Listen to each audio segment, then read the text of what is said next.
We certainly have seen signs of very rabid risk-taking. The bulls will say there is further room to go. From a technology and an innovation standpoint, it's still hard to beat the U.S. markets. The big picture for the equity markets, it's about profits, profits, profits. The equities are just focusing on the profit story, and I do think that there's some durability. This is Bloomberg Surveillance with Jonathan Ferro, Lisa Abramowicz, and Annmarie Hordern.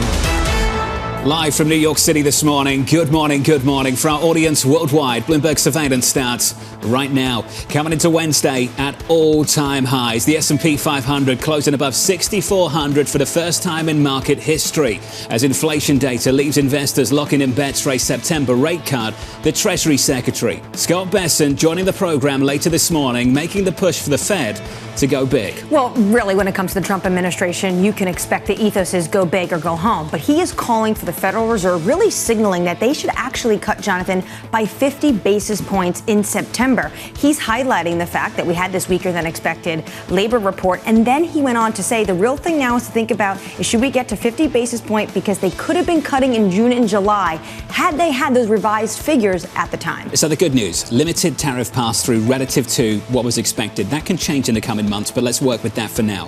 The bad news, the potential for demand destruction and maybe tighter margins in corporate America. This is something we all read repeatedly in yesterday's research. Evidence building that companies are tolerating a margin squeeze. How that develops in the months to come, absolutely critical. It is critical, and there's nowhere else to really look at how critical this is than Detroit. Look at what the big auto companies are telling you. Ford, they're taking this right down when it comes to the tariffs. Right now, they are absorbing it. What does this mean for car prices in 2026? And that is why everyone is looking at the end of the year and 2026 for potentially this adjustment and inflation and higher prices to hit goods. The counterpoint is, what does it mean for the labor market if they have to cut costs? That's another problem, which is why we've got to wait for more data. Early September, another payrolls report. A week later, another CPI report, and then we get to that September meeting, and the pressure is building on this Fed chair to make a move. It's building on this Fed chair to make a move because you see constant calls, even coming from the Treasury Secretary, that they should go big with this 50 basis point cut. We also need to know whether or not there's going to be, if they don't make the cut, if there's going to be another dissenter at that meeting. Will Steve Myron be able to get confirmed in time to be in that meeting? And then you have other individuals that they seem to be throwing in the mix for Fed chair. Potentially, they're signaling if you maybe want to get on this list and have an interview with the president to maybe run the Federal Reserve, you should put your hand up and dissent at the next meeting. And not the only thing we need to discuss with the Treasury Secretary later on this morning at about 7:30 Eastern Time. Also need to talk about what's going on with trade, what has happened with trade, and what on earth happened earlier this week with Nvidia. How did we come up with this agreement between Nvidia and the government? This is a great question. It seems to be potentially just this conversation in the Oval Office between the president and himself and Jensen Huang. The president saying, well, I want 20% then of those chips that now I'm allowing you and giving you the export licenses to go back into China. And then I think Jensen Huang ran the numbers in his head and was like, oh, it's a little high, even though we need billions of dollars coming from China. How about 15%? And then that's how the deal was struck. And that's where we are right now. All-time highs on the S&P 500. Equity futures add some weight to the rally, up by 0.2%. Coming up this hour, we'll catch up with Jeff Yu of BNY with stocks at all-time highs. Jeanette Lowe of Strategas as pressure builds on the Fed to cut rates. Plus, we'll speak to the former BLS Associate Commissioner, Michael Horrigan, as Trump names a new BLS head. We begin this hour with stocks at fresh record highs on Fed rate cut optimism. Jeff Yu of BNY writing the following. July CPI figures may not have generated too much of a surprise, but the prospect of global stagflation continues to linger. Jeff joins us now for more. Jeff, welcome to the program, sir. Are you seeing evidence that companies are tolerating margin squeeze? And how do you anticipate that will develop in the months to come? Well, I think it's one of those counterfactual things, right? The fact that the tariff impact is not showing up outright in CPI figures or, well below what markets were expecting shows it's being absorbed somewhere. And that clearly is going to be a sign, and based on some of the earnings reports as well, that it's being absorbed by individual companies. But they're hoping that by holding down, let's just say, the income erosion for households, that can keep demand going, because at the end of the day, you need household demand to continue to drive earnings higher as much as the AI-based CapEx as well. So I think these factors putting together support that view. Having said that, look at the BOE, look at the RBA, and let's see what the Fed says. Stagflation still is an issue globally. So, Jeff, we've got to understand how this rebalances in the months to come, both domestically here in the US and globally, as you say. The stagflation prospects in America are well discussed. What about globally? What is it that you see globally? Well, let's take the Reserve Bank of Australia, right? And similar to the Bank of England, there was quite a divergence of views on where the labour market's heading. And the best manifestation of that is you're seeing clear loosening in the labour market. And we're seeing that in the US as well. Not enough jobs growth and compared to strong cycle, but that is not translating into softer wages. You look at median pay-as-you-earn wages in the UK, 5.7% year on year for what is supposedly a soft growth economy. So that's where the divergence is. So you're not seeing labour market softness translate into weaker wages. And that means people still have spending power, at least those with a job, and that will result in stagflationary outcomes. Jeff, when it comes to the CPI yesterday, services prices still went up. They propelled what was going on in core. Can the Fed just ignore that? I think it's difficult for any central bank to ignore, but once again, you can't prove the counterfactual, because if you let things, let's just say, run a bit too much and hold off on easing, then you may end up, having too tight conditions, when the cycle really begins to turn. But I look at the US number, services inflation, for example, just above 2%. That's actually pretty benign. It's more than twice that level in the UK, for example, and it's higher when you look at non-tradables inflation in Australia. So the Anglosphere right now really faces a services inflation issue, but that just goes back to the wage issue. Wages, the strongest input into services inflation, they're still quite robust right now. So how do you square that circle? A challenge globally. So are you basically saying that the Fed doesn't have the all clear in September?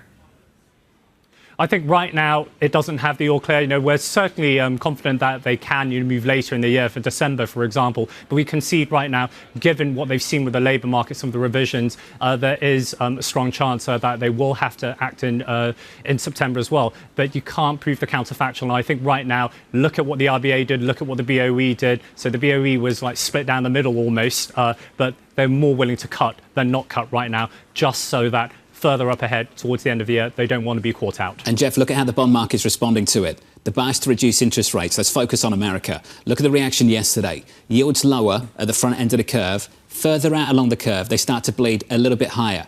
The curve starts to steepen. Jeff, what do you make of that dynamic? So our data is showing that short utilization, so people are anticipating some steepening in the 7 to 10 year part of the curve, that is really moving. So they don't want to go too far out the curve, and international investors, to be frank, they'd actually come back in and buy longer dated bonds, right? Because they're seeing a weaker dollar, they're seeing higher yields, happy to own that. But you have this, the 7 to 10 year part, which is relatively more liquid. I think that's what, based on our data, clients are identifying as the best part to price in some stagflation risk. So this is the part we need to watch really, really carefully. So, Jeff, just to be clear, when you say stagflation risk and pricing that at the long end of the curve, that's more steepness? Absolutely. So bear steepening is a risk we identified for this year. That will continue. And even before we talk about the fiscal issues, but also from the US side, look at where the dollar is as well. We need to talk about pass-through inflation from the dollar. Not the tariff side of things, but the fact that euro dollar is 116, 117 going against my view. But just general imports will be more expensive. And at the other side, it's actually loosening financial conditions for EM because, they want stable exchange rates. But you're worried about overvaluations. We saw Bank of Thailand, for example, cutting rates to 1.5%, close, to the conventional 125 lower bound for them if you exclude the COVID period. So that's already becoming an issue for APAC. So maybe they don't want too weak a dollar either. So different dynamics are coming into play here. Well, let's just stay on top of foreign exchange. We're seeing that story play out again this morning. Euro dollar back to 117.24, a move of 0.4%. Jeff, what is it about the data policy mix here stateside that continues to contribute to this dollar weaker story?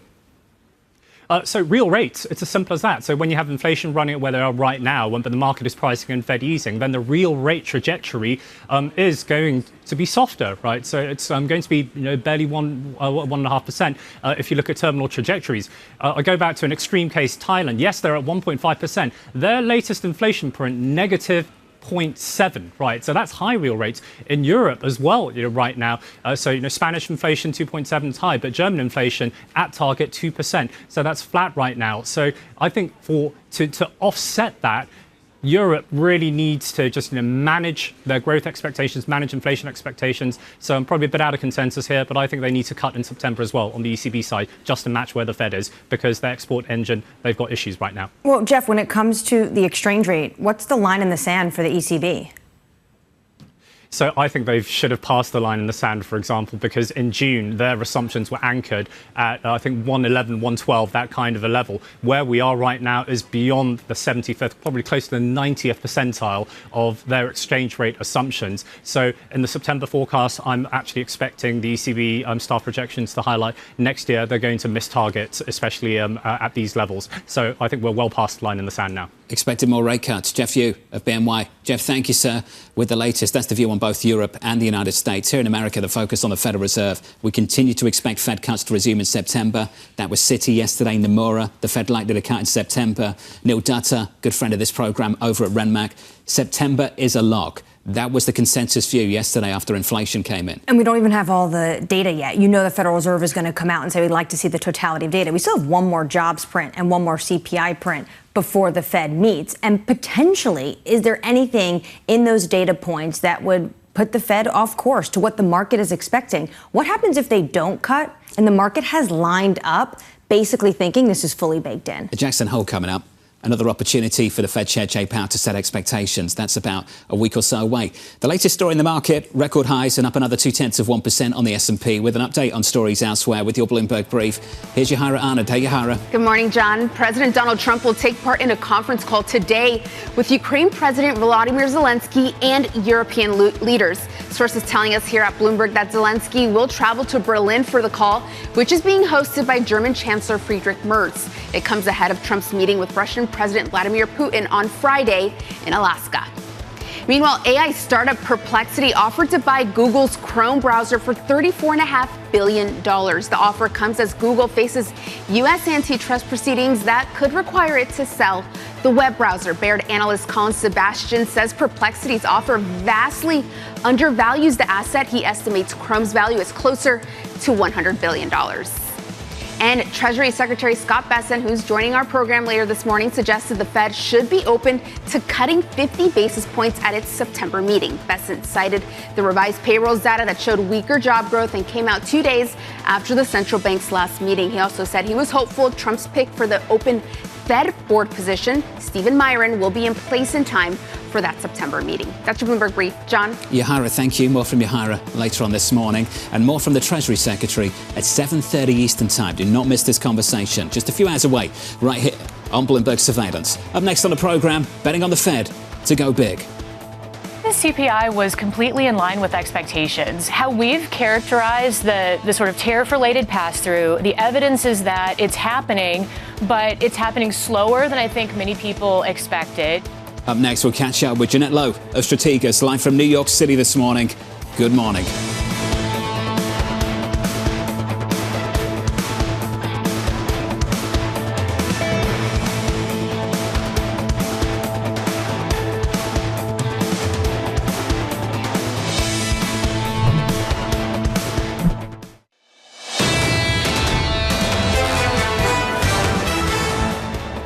Equity futures positive this morning by 0.2% on the S&P 500, up again on the Nasdaq by 0.3%, and the rally continues on the Russell. Small caps up by 0.7%. In the bond market, yields lower across the curve. We're down by about 2 or 3 basis points at the front end of the curve at 370. Yields higher over the last several days on a 10-year maturity, just a little bit lower this morning, down by 3 or 4 basis points. We're back to 425. Under surveillance this morning, betting on the Fed to go big. The CPI was completely in line with expectations. How we've characterized the sort of tariff-related pass-through, the evidence is that it's happening, but it's happening slower than I think many people expected. The broader story here that we're still seeing is that it's very concentrated within goods. It's happening slowly, and outside of that, inflationary pressures look very manageable. So I think for a Federal Reserve, that is a very good sign. So here's the latest this morning. Inflation data leaving the door wide open for the Fed to cut interest rates next month. The Treasury Secretary, Scott Bessent, saying a 50 basis point cut should be on the table. Bloomberg's Mike McKee joins us now for more. Mike, good morning. Good morning, John. I think I would put it that the CPI report maybe unlocked the door, but it didn't leave it wide open yet because, as you mentioned at the top of the show, We still have a number of inflation reports and a jobs report to come before the Fed's next meeting, and there are some worrying signs. A dangerous mix, Inflation Insights' Omer Sharif puts it, because services inflation is rising, and services inflation is still something the Fed has to keep in mind. They've got to worry about that as well as goods inflation. Omer also points out that of the 75 goods items ranked in the CPI report, 65% of them actually did rise in price. That is the highest in 30 years. So there are some signs that tariffs are bleeding into the numbers. Overall, you look at unemployment, 4.2%, and inflation running 3%. And it's not a guarantee that you're going to want to be cutting rates in September. We'll have to see if the numbers confirm that when we get to the beginning of the next month. And Mike, just to build on that, things can change in the months to come. At the moment, limited signs of tariff pass-through relative to what was expected. And a lot of economists are suggesting that perhaps companies are absorbing this on margin. But that can change in the months to come. And Goldman, who took a lot of stick yesterday from the president, actually predicting that's what's going to happen. Mike, I wonder what you think of this. They're saying consumers in the US have absorbed an estimated 22% of the tariff cost through June, but their share will rise to 67%. They said this on American businesses. They've absorbed around 64% of the cost of tariffs so far, but their share will fall to less than 10%. Mike, how's the Fed going to grapple with the fact that this could rebalance again in the months to come? Well, I think they're already looking at that. Some of the Fed officials who even are voters like Albert Musalem is talking about that. And Raphael Bostic is talking about that we're going to continue to see inflation ramp up for consumers because prices are going to go up. Companies were waiting to get official tariff levels, which only went into effect a week ago. And now they can plan for what they're going to do with prices. And we've seen companies already starting to do that, like Procter & Gamble. Prices are going to go up. Americans are going to pay more. And companies are probably going to try to keep their margins reasonably stable in order to keep these kind of valuations in the stock market. Mike, do you sense that a lot of people in the market are treating this as an event and policymakers are thinking about it as a process? Yes, I think that's what you're seeing in the futures market when they're starting to price in maybe 2 rate cuts. That's not going to happen. The Fed is going to be looking at maybe 1 and then see how things play out because it is going to be a process for them. They don't have to cut rates right now. That's the argument that even some members who are looking for a rate cut have made because inflation is still high, still above their target. Mike McKee, we'll touch base with you a little bit later this morning. Thank you, sir. Jeanette Lowe of Strategas, a bed company, the team over there writing the following. Debate now is not about whether to cut rates in September, but by how much. Jeanette joins us now for more. Jeanette, welcome to the programme. Also a big question about who's going to be on the committee by the time we get to the middle of September and whether Stephen Myron can be confirmed by then. What are you telling clients about the prospects of that happening? Yeah, I mean, so this is something that's kind of interesting because we think that the Trump administration would definitely like him to be on the Fed board before the September meeting.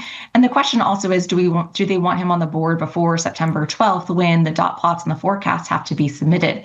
So if the Senate's not coming back until September 2nd, we've looked at prior cabinet appointees early on in this Trump administration, as well as Myron's appointment earlier this year to the Council of Economic Advisors. And in general, it takes about 13 days for a cabinet member to be appointed. So if the Senate comes back on September 2nd, that does give enough time for him to be on the Fed board by the September 16th, 17th meeting, but it may not give him enough time to be in time for September 12th. So that might mean that the Senate Banking Committee has to come in earlier to get this confirmation process moving to at least hold the hearing in advance so then they can start moving to a committee vote when they come back officially from recess and then move to the Senate floor. Jeanette, how likely is that they're going to move this quickly?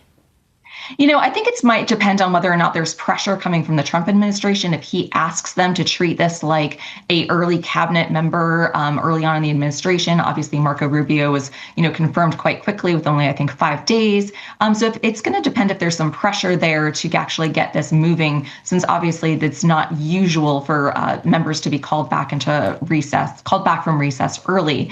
But I think that's where there's going to have to be that pressure point is whether or not that occurs to get the Senate to actually move and try to advance this a little bit more quickly. And when it comes to Steve Myron, he has the benefit of already going through this process. What's the likelihood of E.J. Antoni getting confirmed to run BLS? Yeah, I mean, I think that there's probably going to be, deference to the administration about getting his appointees in place. We haven't really seen any major pushback significantly from a few Trump nominees overall. And I think the other thing to kind of watch too with the Fed appointment is watch a senator like a Tom Tillis, and see if he might actually start to raise some questions. Does he also, have a no vote in committee that could slow down the process? I think that's something else to kind of watch out for. But I think if in terms of the BLS appointee, there's going to be an effort to try to get his appointees to the positions. That's obviously been a fight within the Republicans and the Democrats in the Senate, and whether or not they should have abandoned recess in the first place because there's been such a lag in getting some of these nominees confirmed. When it comes to Antony, though, there's been a lot of pushback in conservative economic circles about his nomination. And when you look at who's on the Senate Committee on Health, Education, Labor, and Pensions, it's some Republicans where he cannot lose a single vote that haven't had a problem with voicing their concerns with the Trump administration. I'm thinking of Bill Cassidy, Ron Paul, Susan Collins, Lisa Murkowski. Do you think he really can get out of committee? Well, I think obviously, as we've seen in the past, what happens in the hearing is most important. So if there is information that comes up in the hearing, that could change how those senators view the nominee and their ultimate vote on the decision. But as we've seen in the past, some of these same senators have had issues with prior Trump nominees, but then when push comes to shove, they actually do vote them through committee and they do vote them through on the floor. So I think the hearing will be quite instructive, but it's always something to kind of keep in mind. Given even conservative economists think this individual is highly biased and politicized, are clients telling you that they're concerned about the accuracy of the data going forward? I think this is starting to become a conversation. We're starting to hear some questions about whether or not there could be some politicization coming now with the numbers and whether or not people can feel like they can trust the numbers as much. It's not an overt concern at this point, but I think that that's obviously going to be something that's going to be in the back of investors' minds, just thinking about whether or not there is some option going down the road. And now that we've had this argument come up with the past BLS commissioner and with the past jobs data, whether or not there could be some sort of either manipulation or the ability to put someone in there who could have a sway on the data. Jeanette, I don't think that's necessarily going to clients, hold. if I could just jump in, forgive me. When you engage with clients, are they worried about this? Is this something that comes up repeatedly or something they're comfortable with at the moment? At the moment, I think it's not a significant concern. I think obviously how things play out over the next couple of months will have a bigger impact. But of course, you are hearing questions just about whether the process might have a change now that we're seeing some movement. We're seeing a shakeup at the BLS, things of that nature. Obviously, there are also some clients who think that, some reform is necessary. So I think that there's also kind of like, let's do a little bit of a wait and see approach to this and see what might happen as this new individual comes in. Jeanette, thank you. Appreciate your time as always. Jeanette Lowe there of Strategas, a bad company. We'll talk more about the BLS in just a moment. There are some people who think that things need to change. How much they need to change and who needs to change them, very different things. Yeah, that's the big question. Basically, the Trump administration has done a good job in the sense of changing the narrative. There's been a ton of pushback within conservative economic circles that this person should just not be running the BLS, highly politicized. He was basically brought up by Steve Bannon and the president went with it. But they've managed to change the conversation. Well, actually, maybe we need to look into what actually is going on with the statisticians and how can we get better data so we don't have massive revisions. Confirmation. Is it going to be hard?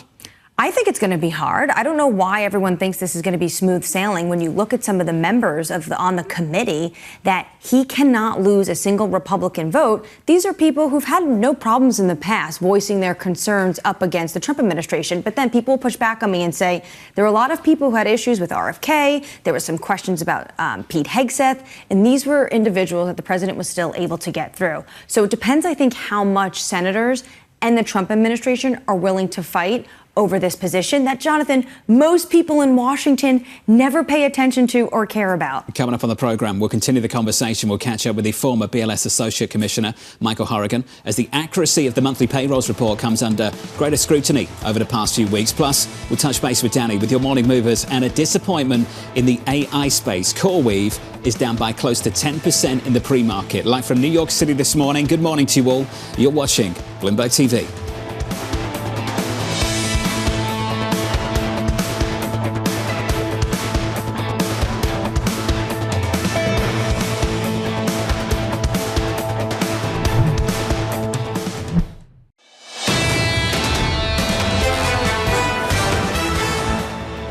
Solid gains in yesterday's session. We add to them this morning, up another 0.2% on the S&P 500. On the Nasdaq 100, up by 0.26. On the Russell, up by 0.6. We're 3 hours away from the opening bell. With your morning movers, here's Danny. Hey, Danny. Hey, John. Some movers to get through this morning for earnings. We had CoreWeave reporting after the bell yesterday, falling almost 10% this morning. They talked about really robust AI demand. The problem for them is margin pressure. They are spending a whole lot, things like acquisitions, beefing up data centers. It meant that their costs were higher than expected, and that sent shares lower. Meanwhile, Circle, those shares also falling. This is the stablecoin issuer. Shares falling 4% this morning. The company and some shareholders, including the CEO, giving an offering of 10 million shares. It's odd because they only IPO'd 2 months ago. Usually there's a lockup period, but when stocks gain enough since the IPO, that lockup period can be a little bit fungible, and shares are up more than 400% since they IPO'd. Finally, Kava also reporting earnings for them. It was a cut to their outlook at a decline of 24%. If this sticks throughout the day, it'll be the worst single day for Kava on record. The CEO saying that there are more headwinds versus last year, that the consumer is less ebullient. The question is this a wider consumer trend of some weakness with some of the other fast casuals like Chipotle and Sweetgreen also giving less than enthusiastic earnings, John? Danny, appreciate the update. Thank you. That stock getting hammered. It's down 24% in the pre-market. As Danny suggested, it's not just Kava, it's Sweetgreen. It's other companies too. And Neil Dutta yesterday put out a note and saying these are one of the places where you see a lot of people in Midtown Manhattan go and get lunch. I wonder if they're just staying at their desk or they're not going out and getting lunch, or potentially more people are starting to work from home again. Remains to be seen. Signs of tighter margins, demand destruction. Small signs, but starting to build. On our radar this morning, our top story, Treasury Secretary Scott Bessent dismissing the possibility that Chinese investments in the U.S. could be part of a trade deal. Bessent saying, quote, "My sense is no," citing the need to reshore critical industries away from the country. He has consistently said, similar to what actually Biden administration officials would say, we want to de-risk from China, not decouple. But that doesn't mean that they want Chinese money flowing into the United States, especially when it comes to some of these critical industries. This is why China is so different than any other trade deal this president is going to strike. When it comes to other trading partners, he wants to see investment in the United States. But we're talking about allies, the European Union, the United Kingdom, Japan, South Korea, Switzerland, they're still dealing with. Not when it comes to China. This is a completely different ballgame. This is a very strange dynamic, and the Treasury Secretary, I think, has articulated and framed the situation quite well. You have a situation where China has historically, over the last several years, the last decade for that matter, been the biggest trade partner, one of the United States. At the same time, they are the biggest military competitor of the United States. This is a different situation. It's not the same as the relationship with Japan several decades ago. This one is critically different. Critically different and still intertwined, though. And I think really you can see that when it comes to the rare earths. U.S. military and our defense industrial complex matters on how quickly we can get those rare earth magnets. And right now, China owns that market. So for the U.S. military also to de-risk from China, we need to make sure, the United States needs to make sure they're getting rare earths elsewhere. That's the latest on trade. The latest on Goldman. President Trump calling out Goldman Sachs CEO David Solomon, saying the bank made, quote, a bad prediction about the impact of tariffs on markets. His comments coming after Goldman economists published a note in the last week saying consumers will bear the brunt of tariff costs. So the president clearly didn't like this note coming from Jan Hatzius, who has been their chief economist since 2011. And Jonathan, we've been talking about this note all week. Basically, what the economists at Goldman are saying is that the U.S. consumer has only so far absorbed 22% of tariff costs, but that share will likely rise to 67% by October if the later tariffs have the same impact over time as the earlier tariffs. So basically, the consumer is going to get hit with a bigger bill later in the year. And the president certainly didn't want to hear this. This is a forecast. And by definition, as a great friend of mine, Steve Major, over the years, would always tell me a forecast cannot be wrong. Basically, this is a forecast for later on in the year. They're right so far in that at the moment, if you look at the data yesterday, it looks like companies are absorbing this through margin. But what Goldman is essentially saying, communicating to clients at the moment, is that's going to change in the months to come. Now, you can disagree with that, but that's the call. Basically, Goldman is saying this is the state of play right now, but at some point it is going to hit companies. They are going to crack, and they're under incredible margin pressure, and they're going to have to pass this along. I still go back to what Ford is doing. We haven't seen the uptick in auto prices. Of course not. They're holding on to that right now. They're absorbing that tariff impact. But what's going to happen when they announce new cars in the fall and they hit the market in 2026? prices are set to go up. Brutal for Solomon and for Hatsius. Yeah, saying he should get back to DJing? He said he should focus on being a DJ. You know, there's always going to be some sort of, I think, mocking when it comes to the president. But the crux of the issue he had to do with tariffs, but then he couldn't help himself, I don't think, because, you know, David Solomon, you know, DJs once in a while, I think in the Hamptons. The lesson here is don't give it any oxygen and just try and ignore it for a while and hope it goes away. Let's get to the latest on tech. I think this came from the Wall Street Journal in the past 24 hours. AI startup Perplexity making an offer to acquire Google's Chrome browser for $34.5 billion. The move coming as Google faces antitrust proceedings that could require it to sell the web browser. Guess who? OpenAI has also expressed interest in buying it. Okay, so when it comes to Perplexity, shoot your shot, as one of the producers said to me this morning. I'm calling it a Hail Mary. Obviously, no one thinks that Perplexity is going to be able to buy Chrome. First off, they don't even have the money for it.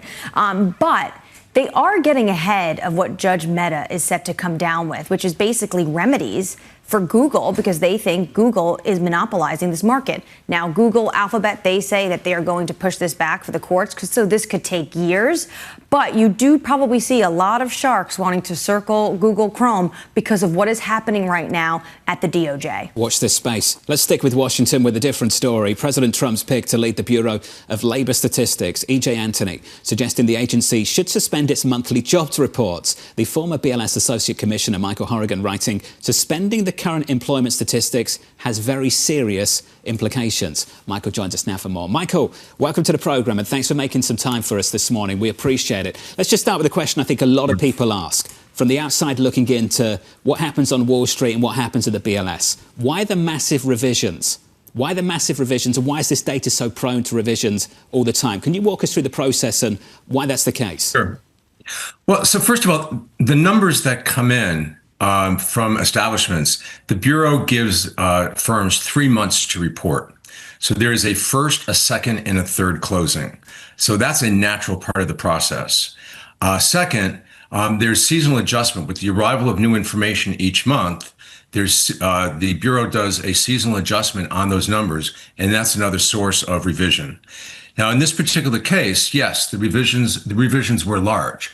The May numbers, for example, went from 144,000 down to 19,000, and the June numbers went from 147,000 down to 14.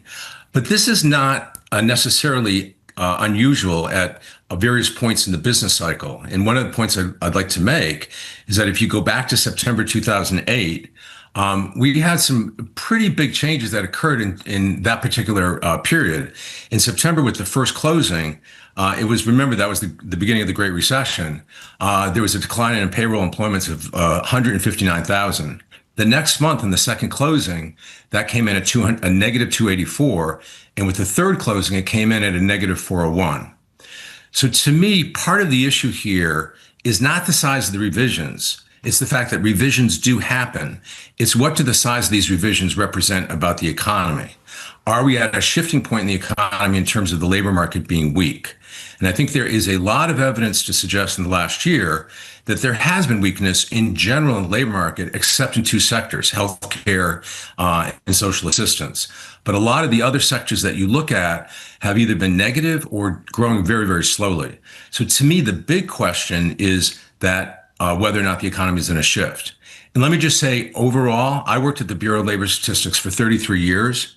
These numbers were not manipulated. There's not an ounce of political motivation at the Bureau of Labor Statistics. And I don't care which president assigns or appoints which commissioner. With the folks that I worked with, whether it be Bill Beach, Erica Grosjean, or Erica McIntyre, they are dedicated to basically putting out the best and highest quality data that there is. And the charges that these data were politically motivated, absolutely not true. So, Michael, the process that you just communicated, I think, was clearly communicated. I would ask you, though, whether you do believe there is a problem that ultimately needs fixing, whether because they're prone to revisions that we can somehow improve the process. What would your reaction to that be? So, first of all, the Bureau in all of its programs tries to have continuous innovation. One of the problems that the Bureau has and the statistical system has in general is that they're starved for resources. Budgets for the statistical agencies have been declining in real terms for many, many years. Despite that, let's take a look at this particular survey. In this survey, they have different methods of reporting that they've introduced over time. So, for example, they have an electronic data interchange center where firms can report very easily in terms of on a spreadsheet into the EDI center, and that accounts for a greater and greater percentage of the reports coming in. A second type of reporting that they've introduced is called web reporting, where firms, these are large firms that they could have thousands of establishments that they're reporting for, and what they do is they create a form that allows them to fill out their form from their own payrolls and submit it, making the process much, much easier for those firms.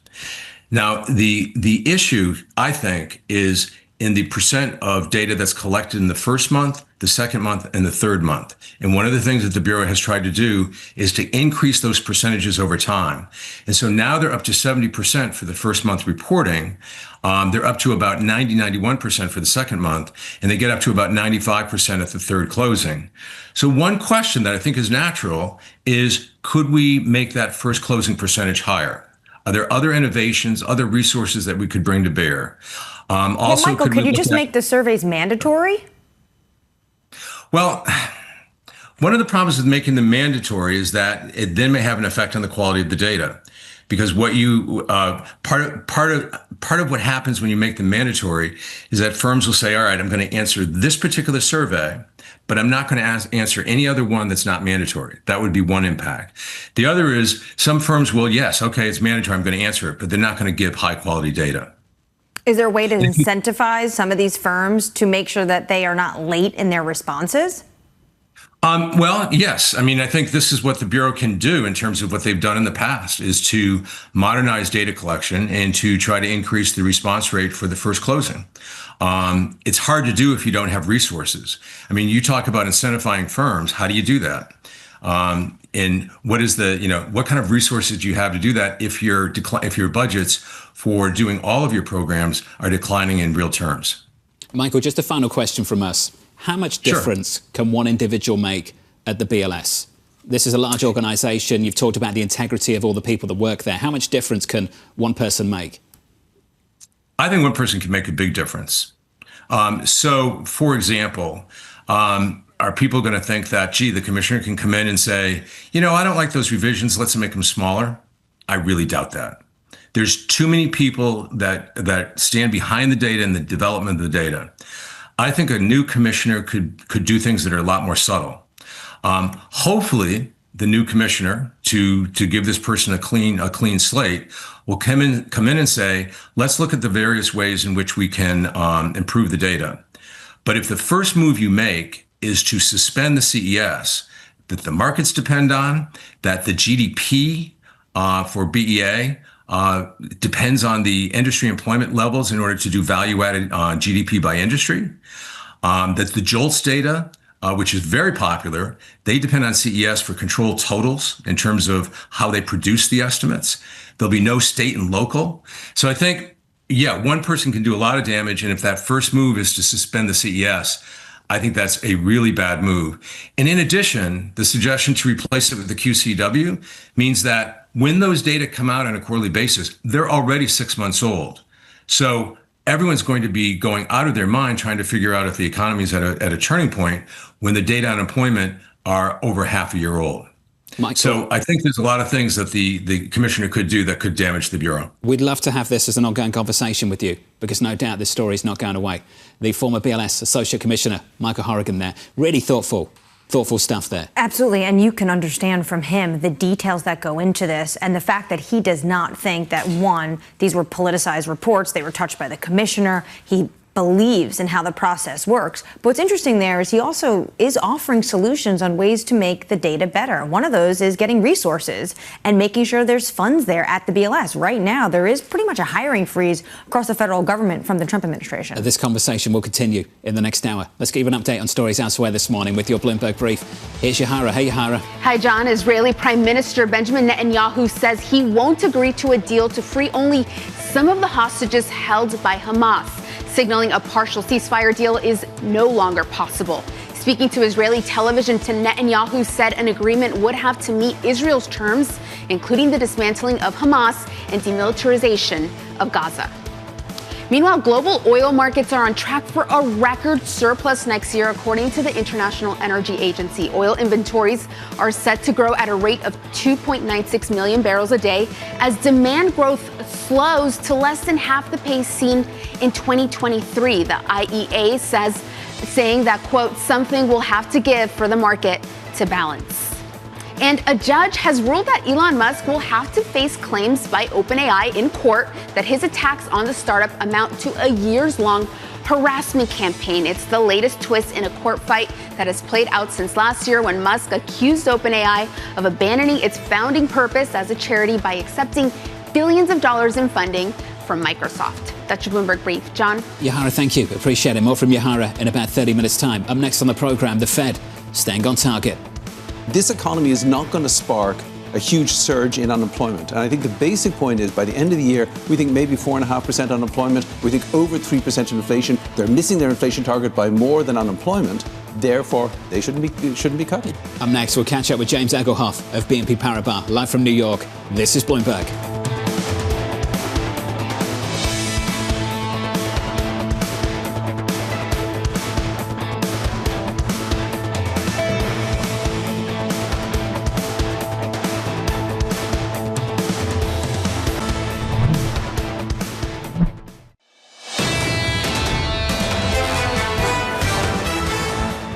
Coming into Wednesday, a record highs, and some more weight to it, up another 0.2% on the S&P 500, on the Nasdaq 100, up 0.2% also. In the bond market, 6 consecutive days of high yields on a 10-year maturity. That grind continued through yesterday's session, reversing some of it this morning. We're down by 3 or 4 basis points on a 10-year maturity to 425.19 at the front end of the curve, down 2 to 370. Under surveillance this morning, the Fed staying on target. And one of the things that Jay Powell pointed out is he's not looking at payroll growth. He's looking at the unemployment rate. This economy is not going to spark a huge surge in unemployment. And I think the basic point is by the end of the year, we think maybe 4.5% unemployment. We think over 3% inflation. They're missing their inflation target by more than unemployment. Therefore, they shouldn't be cutting. That's one view. Here's another. Traders boosting Fed rate cut bets following the latest inflation data. James Egelhoff of BNP Paribas writing this. Our base case is a Fed on hold, adding the following. Should the FOMC become convinced that the unemployment rate is likely to rise quickly and sharply, we think it would respond with 3 consecutive 50 basis point rate cuts. James joins us now for more. James, good morning. Good morning. Thanks for being here. Thank you for being here. Long-held view that this Federal Reserve stays on hold. How finely balanced is that call now? We've been looking all year for the Fed to be fighting inflation and managing an economy that's going through a soft patch in growth because of high tariffs and tight immigration policy. So this environment doesn't surprise us. What we saw with the last payrolls print was an economy that's a bit less stable than what we and the Fed, we believe, had anticipated, and it's increasing the risk that the economy might be veering off into recession. If we are seeing a cyclical recession, we think the Fed would respond with gusto and would switch from inflation-fighting mode to recession-fighting mode. It could cut 3 consecutive 50 basis points. Is one data point, one more payrolls report, enough to convince you that this is either a cyclical slowdown or a structural shift? Well, it wouldn't just be one. So we'd have the last one as well, and we'd have the overall environment, including the dislocations associated with tariffs. We think it's a tough call for them, which is why they haven't made it yet, why they've been signaling open-mindedness to shifting off of hold, but why they haven't tied their hands to do so.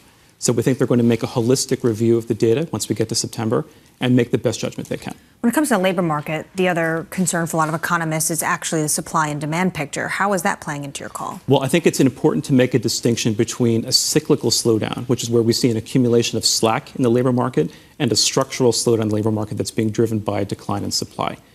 This year, we've seen a crackdown in immigration, and it appears that may have resulted in fewer people coming to this country and some people leaving.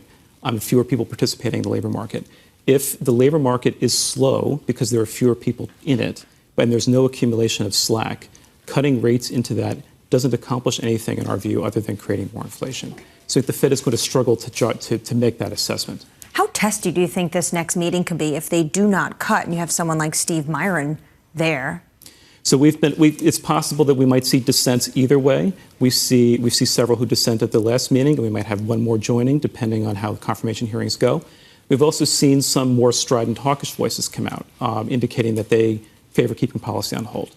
So it's possible Powell will face a polarized committee where achieving a consensus, a unanimous outcome may not be possible. The good news came yesterday is that the relative tariff pass-through to goods inflation, relative to what was expected, is rather muted right now. A lot of people wrote yesterday that that was evidence that companies were absorbing the costs associated with tariffs. What's your assessment of things so far, and how do you expect that balance to shift in the months to come? What we think matters is not the absolute level of inflation that we get from tariffs, it's how sticky it is.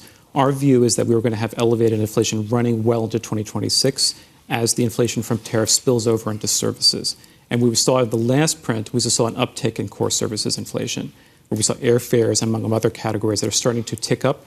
And that suggests that inflation might run hot well through next year. We think that's not great news. While it is good news that businesses are absorbing some of the tariffs for now, we think ultimately there's a lot of uncertainty about the timing. And we think if it's not now, it's probably later. The argument that some on the committee at the Federal Reserve are making right now, Governor Waller included, is that you can look through that. It's a one-off hit. Other arguments might be that you could see some second-round effects further down the road.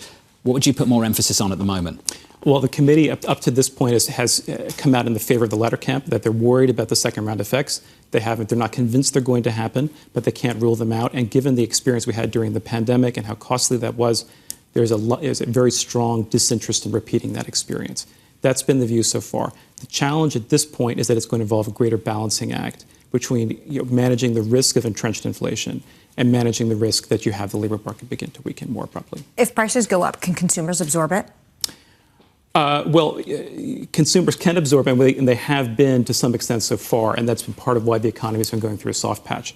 It is likely to result in a softness in growth going forward as consumers confront higher prices. We tend to think that with a stable, robust job market, with low unemployment, and with easy financial conditions, we're well placed to avoid a recession. But it's not a certain call. There's a lot of uncertainty around that. As John mentioned at the top, your base case is an FOMC on hold. How does that feel when the entire market has baked in a cut? Ultimately, our role as economists is to read the data, to read the Fed's reaction function, and to make our best assessment. It's not to simply read the Bloomberg screen and tell you what Fed funds futures are telling us.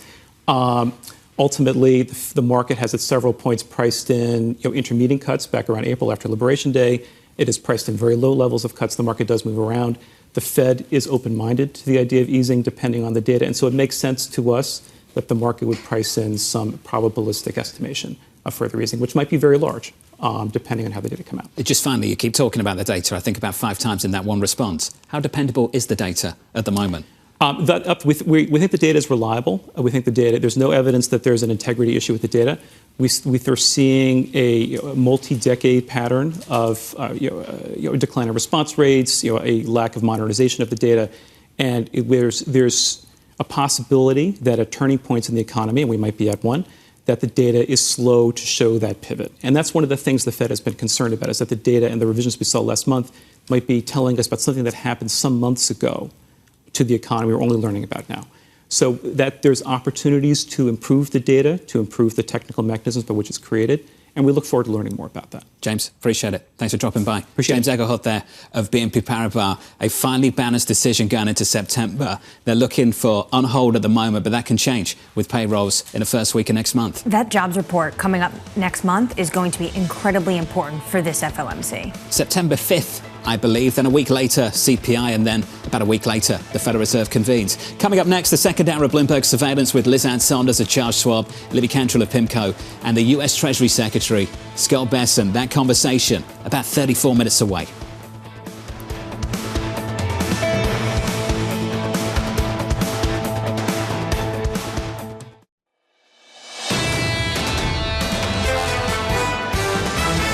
CPI was completely in line with expectations. The economy has been kicking along. Things have been going well. It kind of went to stall speed somewhat. Growth is slowing down. The economy is going to be slower in the second half of this year. This is Bloomberg Surveillance with Jonathan Ferro, Lisa Abramowicz, and Annmarie Hordern. Live from New York City this morning. Good morning to you all. The second hour of Bloomberg Surveillance starts right now, and your scores look like this. Record highs to kick off Wednesday morning. New all-time highs just around the corner if we hold on to these levels. Equity futures positive by 0.2% on the S&P. On the Nasdaq 100, up by 0.23. Just 30 minutes away, an important conversation right here in New York City in the studio alongside us here on Bloomberg Surveillance. We'll be catching up with the Treasury Secretary, Scott Bessent. A lot of questions for that man right there. A lot of questions, especially since he already is signaling to the Federal Reserve that they should be cutting in September when they meet, not by 25 basis points, but going bigger by 50 basis points. And he says this is because the revisions show in June and July that they already should have been cutting when it comes to the labor market. And he's going to want to make the point that the inflation data, well, how they see it, was very benign. Yes, we saw an uptick in services, but their concern was that tariff impact. And we're not seeing that just yet, Jonathan, play out when it comes to all the goods. They're raising lots of questions about whether we can trust the data. That's going to be a conversation a little bit later this hour. There might be a new BLS chief. We've got to pick. We'll see if he can get confirmed. We just had a conversation in the previous hour about the process, the difficulty of understanding why we see all these revisions, clearly communicated by a former BLS employee. Yeah, it took us really into the room and all these statisticians and how they go about their work and why he and a number of other economists and people think that the data is secure and that there's integrity when it comes to this data. The question, though, the Trump administration has made is they made it about this one individual who people are still questioning whether or not he's going to be able to get Senate confirmation. There's been a tremendous amount of pushback from conservative economic circles in Washington, D.C. The Trump administration has tried to change the narrative about, well, we just don't want as many revisions. We don't want big revisions. We need better data. The problem they might have is the commissioner actually doesn't touch that data. They see the report about 2 days before it goes public. Even though this data is prone to massive revisions, a lot is going to hinge on a payrolls report that comes on September 5th. BNP Paribas was just on the program, expecting the Fed to remain on hold in September. But if you get another weak report, they're looking for a sequence, not a one-off, but a sequence of 3 consecutive 50 basis point rate cuts from this Fed. That's huge, that they would literally go from the FOMC on hold to then 3 consecutive 50 basis point cuts, not even the 25 basis point cuts that most people seem to think that is really the base case for the Fed come in September.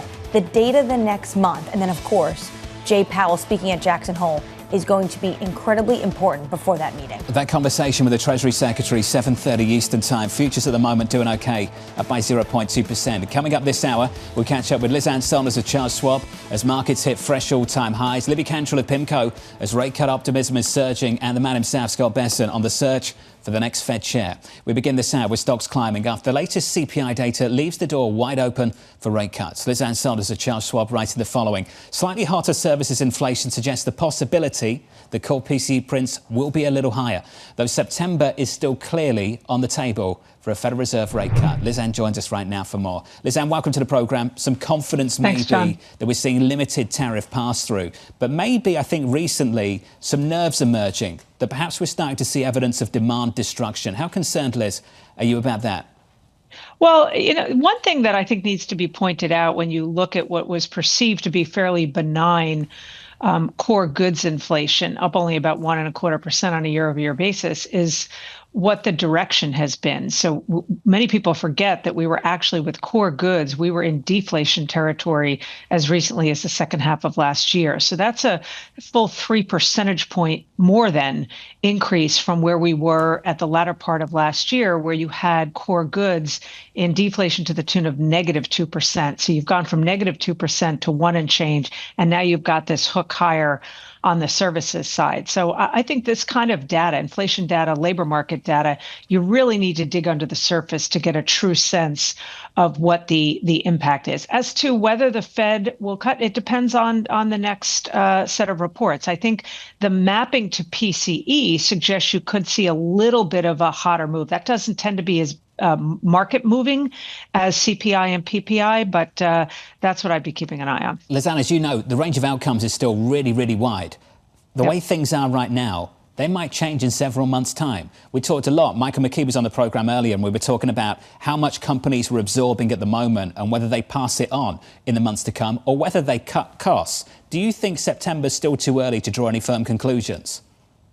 I think it is too early, but what I will say, and this has already been underway, and I think it will continue in the September and thereafter as it relates to the Fed, I think you're likely to continue to see a wider dispersion of perspectives from members of the Fed. Certainly, when they're in the federal open mouth committee mode out there speaking. But even in things like the summary of economic projections and particularly the dots plot, you're seeing that wider array. We had 2 dissents with the most recent meeting, the July meeting. I think that sort of dissent probability stays relatively high with a wider range depending on who the individual is on that committee expressing their views going forward. So I think that's kind of the name of the game, at least in the near term. Well, if the tariff impact is mixed under the surface, when do you think we'll actually see it fully priced in? Well, the problem is that this was not, a lot of people talked about the inflation impact being one-time in nature, a one-time price level reset. The problem is there's no one time as it relates to the implementation of tariffs. It has been such rifle shot on, off, delays, tariffs being used as a tool beyond just raising revenues or improving the trade deficit. So I think we've got the rolling nature of this. Several years ago, we talked a lot about rolling recessions, that we didn't think you were going to see an actual economic recession, but pockets of weakness at different times. I think that's manifesting itself in the inflation data too, meaning the rolling nature of it, where you see pockets of impact on the upside, you maybe get some pockets of offset on the downside, as opposed to anything that is one time in nature. And I think that will also continue to be the name of the game, because there isn't anything one time about how we're getting information on tariffs. And that increasingly makes it more difficult for companies to map out a longer term pricing strategy. Well, when it comes to the Fed, do they even have the luxury of waiting to see the full impact if the labor market, Lizanne, is weakening? That would be the primary reason why September is on the table. The Fed has essentially inferred, not that they're ignoring the inflation side of their mandate, but the trigger to move back to easier policy per what they did last fall is probably more on the labor market side versus the inflation side, unless you have a major, major spike in inflation from here. That's precisely what happened last fall when the Fed did launch what became only 3 rate cuts, but they launched it with a 50, and that was because of pretty significant concerns, turned out to be somewhat unfounded, but significant concerns about the labor market. So the inflation data is going to be parsed like it always is, but I think it's the labor market side of their mandate that will ultimately be the trigger for what they do and by how much. Lizanne, let's push some of this conversation into the equity market. Record high in the S&P, record high in the Nasdaq 100 as we kick off Wednesday morning. Beneath the index, how much adjustment are you seeing in individual equities to the prospect of so-called demand destruction when you hear about companies like Carver, like Sweetgreen, facing a bit of a consumer slowdown? Yeah, there's a lot of consolidation happening under the surface, which if you're only looking at what the indexes are doing, I think you don't pick up on that.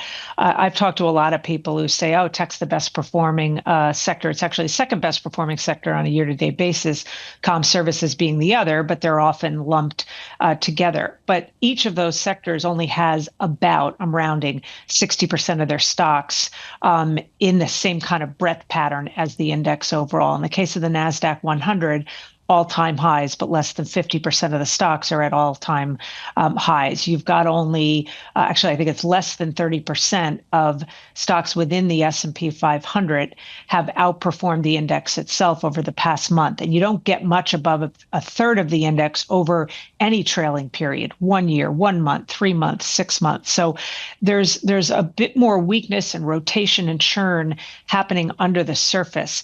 It's somewhat similar to what we have seen in periods in the past, both in 2023 and 2024. And I think the fuller story, not the real story, but the fuller story may be getting told under the surface of these cap-weighted indexes. Do you think that narrow breadth and high concentration is necessarily something to be concerned about, Lizanne? I think that's the ultimate question for a lot of people. I hear people point it out all the time, and then we just keep grinding out new all-time highs. Is it necessarily problematic?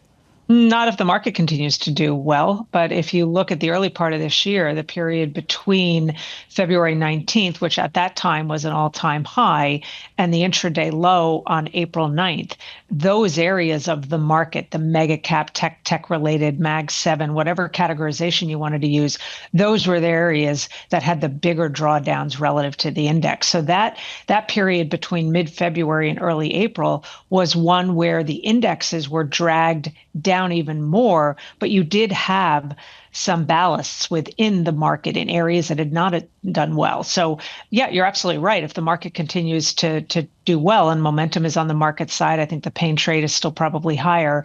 But that could be a situation that unfolds fairly quickly and akin to what we saw in that mid-February to mid-April period. Lisanne, appreciate your time, as always. Lisanne Saunders there at Charles Schwab on the US equity market, on the economic data and what we can expect from the Federal Reserve in a month or so. Really challenging. She's saying it's a mix underneath the hood. And the problem is it's not going to be almost a one-time event. It's going to be rolling in terms of the impact. How difficult is that for economists, for this White House, and, of course, the Fed? As Mike said, this is not just a one-off event. This is a process, and it's the start of the process, and we ultimately need more data, and we'll get some more. September 5th for payrolls, a week later, CPI, a week later, that Federal Reserve meeting. Let's get you an update on stories elsewhere this morning with your Bloomberg brief. Here's Yahara. Hey, Yahara. Hi, John. We're seeing shares of Circle falling 2.4% in the pre-market as a group of shareholders, including the co-founder and CEO, announced an offering to sell 10 million shares, a diluting event. The announcement came after the company reported better than expected revenue in its first earnings report. Circle went public in June, and shares have surged more than 425% through yesterday's close. Meanwhile, President Trump calling out Goldman Sachs CEO David Solomon, saying the bank made, quote, a bad prediction about the impact of tariffs and mocking Solomon's DJing hobby. This after Goldman economists published a note saying consumers will bear the brunt of tariff costs. And Treasury Secretary Scott Bessent, who will join our program this hour, suggested the Fed should be open to cutting 50 basis points at its September meeting. Bessent cited the revised payrolls data that showed weaker job growth and came out 2 days after the central bank's last meeting. He also said he was hopeful Stephen Miron, Trump's pick for the open Fed board position, will be in place in time for that meeting. That's your Bloomberg brief. John? Yahara, thank you. The man himself about 18 minutes away. Up next on the program, casting a net far and wide.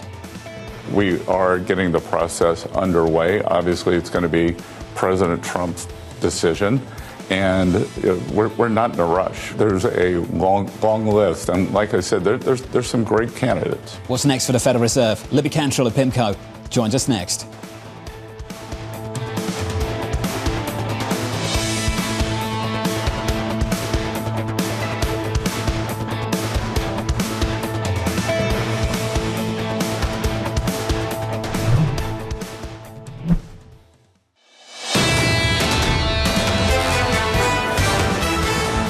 Live from New York, welcome to the program. Another record high in yesterday's session. More on the cards later on this morning, potentially, with equity futures grinding higher again by 0.2% on the S&P, by 0.23 on the Nasdaq 100. Under surveillance this morning, casting a net far and wide. I'm not really sure what the Federal Reserve is looking at because thus far we've seen very little, if any, price pressures from the tariffs. We are getting the process underway. Obviously, it's going to be President Trump's decision, and we're not in a rush. There's a long list, and like I said, there's some great candidates. The president said he is not going to fire Chair Powell. Here's the latest this morning. President Donald Trump ramping up the pressure once again on the Fed Chair Jay Powell to cut interest rates, at the same time searching for his replacement. Joining us now to discuss is Bloomberg's Mike McKee. Hey, Mike. Good morning. It doesn't look like at this point we're going to have a major effect from the president's pressures because Jay Powell has the time he needs to. He's got a time frame already. And so if there are dissents, and I was just looking up when we saw the last kind of dissents now, you go back to 2019, 4 meetings in a row, there were multiple dissents, and Powell survived that just fine. I think at this point it doesn't really matter to him whether people dissent, especially if you add someone like Stephen Miron to the mix who is going to come in with an axe to grind. So we just kind of watch what goes on, but I don't think it's going to affect what happens with the Fed overall's policymaking. Mike McKee, rare to see governors dissent, though, on the FOMC. I recall a time, I'm sure you remember this, just after the great financial crisis where they voted against the Bank of England Governor Mervyn King. A series of meetings in the years after that. I think it was over QE at the time, but that's another story. Mike, that's something we're used to at the MPC on the Bank of England. This is something we've got to get used to over at the Federal Reserve. Well, I don't know about getting used to it. It'll depend on who the chairman is and what kind of relationship they have with the rest of the committee. But you're right, we haven't had a significant number of governor dissents in many, many decades. The last time it really mattered was under Paul Volcker, when there was a regular group of 3 who voted against him, and then we got to a group of 4. And at that point, the Reagan administration then decided that that was probably enough. Volcker decided that was probably enough, and he resigned. Now we've had Bowman and Waller dissent this last meeting, but it probably doesn't mean that there's any particular pressure on Jay Powell. It's just that they're expressing their views. And maybe we'll see more of that going forward. People have suggested that that needs to be done, that we need to hear more diverse views. Michael McKee. Agreed. Some healthy dissent on the committee. Mike, thank you. To continue some of this conversation, Libby Cantrell of PIMCO joins us around the table. Libby, good morning. Good morning. Can you help familiarise us with the process for confirmation? We'll start with the Federal Reserve and then move to the BLS, something I've never talked about in my career. And maybe you haven't either up until now. The Federal Reserve first. How quickly can Stephen Miron get confirmed? Yeah, I mean, it's a good question. So the first and most essential step in some ways is his hearing and then the committee vote at the Senate Banking Committee. That is not only the sort of the first step, but in some ways it is the most essential step, because that is where it only takes one Republican senator, assuming that no Democrats vote for Director Miron, to basically gum up the confirmation process. So you can't even lose one Republican vote and advance to the Senate floor. Now, I think that Director Miron probably will get, Chair Miron will probably get through that banking hearing and that vote. But again, that is going to be, again, not only the sort of the first step, but the most essential step. Then, in terms of this getting to the Senate floor, then you can only lose 3 Republican votes in order to get confirmed. I think that the BLS, nominee might have a little bit more of a difficult process. That is, he has to go through what's called the Help Committee, and there are some folks on the Help Committee that I think would not necessarily mind, as we were just talking about, mind gumming up that nomination process. So again, I think people are not necessarily focused; they're just so focused on the Senate floor process, where again you can only lose 3 Republican votes. But again, the committee, the committee process is actually the committee step is the most important one. You were out with this risk the Trump administration has when it comes to the committee level issue, when it comes to someone like E.J. Antoni. Who on that committee, what senators do you think are willing to go up against the Trump administration for this position? Yeah, so there are, I think this is where the composition of the committee really does matter. And for the Help Committee, there are 3 Republicans in particular that folks should keep their eye on. Senator Murkowski from Alaska, Senator Collins from Maine, and then Senator Rand Paul, none of whom are necessarily shy from necessarily opposing this president. You had both Collins and Rand Paul vote against the One Big Beautiful Bill. You've had Senator Murkowski sort of question the president. So they're going to take this process seriously. The advice and consent role of the Senate, I think that many folks think it's perfunctory, but it is not perfunctory. This is something that particularly for the independence of the Fed or the independence of the BLS, they're going to take this, this process universally. We've seen a lot of pushback from conservative economic circles when it comes to Antoni. Are you hearing from clients that they're concerned about him running the BLS and what this could mean for market confidence? Well, I think, we haven't heard about Antoni in particular, but just zooming out, the reliability and the veracity of data coming out of the BLS, whether it is under a Republican administration or Democratic administration, is just sacrosanct for investors. And so, I think that is going to be, a big focus, not only for our clients, but just for the markets writ large. So again, I think there is going to be scrutiny on this nominee, in particular at that Help Committee, that first step. That people may not necessarily expect. When it comes to both these individuals, Miron and Antoni, how quickly could the Senate move? Right now, everyone's on vacation. Yeah. So, and again, we kind of got back to John's question. It is not impossible for Miron to get confirmed by the mid-September FOMC meeting. But wow, would it take a lot for the Senate? Not to underestimate the Senate, but a lot would have to sort of fall into place for this confirmation. Well, it is like molasses. It is like molasses. And again, I just think that this advice and consent role of the Senate, again, it might seem like a distinction without a difference, given that the president has been able to get all of his cabinet secretaries, for the most part, confirmed and relatively easily. But the bar that is applied to the independence of the Fed, for the Fed director, for Fed chair, Fed board, or for the BLS, I think is quite different. And so I don't think it will be perfunctory. So again, we think unlikely by the September meeting, but should he get confirmed, most definitely by the October FOMC meeting. Shall we finish on trade? I'd love to know how your conversations have been going over the last few days with regards to the agreement with Nvidia and the U.S. government for a revenue share for sales into China. What do the discussions sound like at the moment? Yeah, I think there are a lot of questions around the details of that, of that agreement. I think there is some concerns around the legality of that, just given the export clause in the Constitution and what have you. But I think, just sort of zooming out, our clients are looking for certainty. They're looking for clarity. And I think even though this is not necessarily something that folks had maybe anticipated, and I think, as we've talked about many times, they should have anticipated. The president is obviously has high conviction around tariffs and trade policy, and he really does want to sort of reset the global landscape.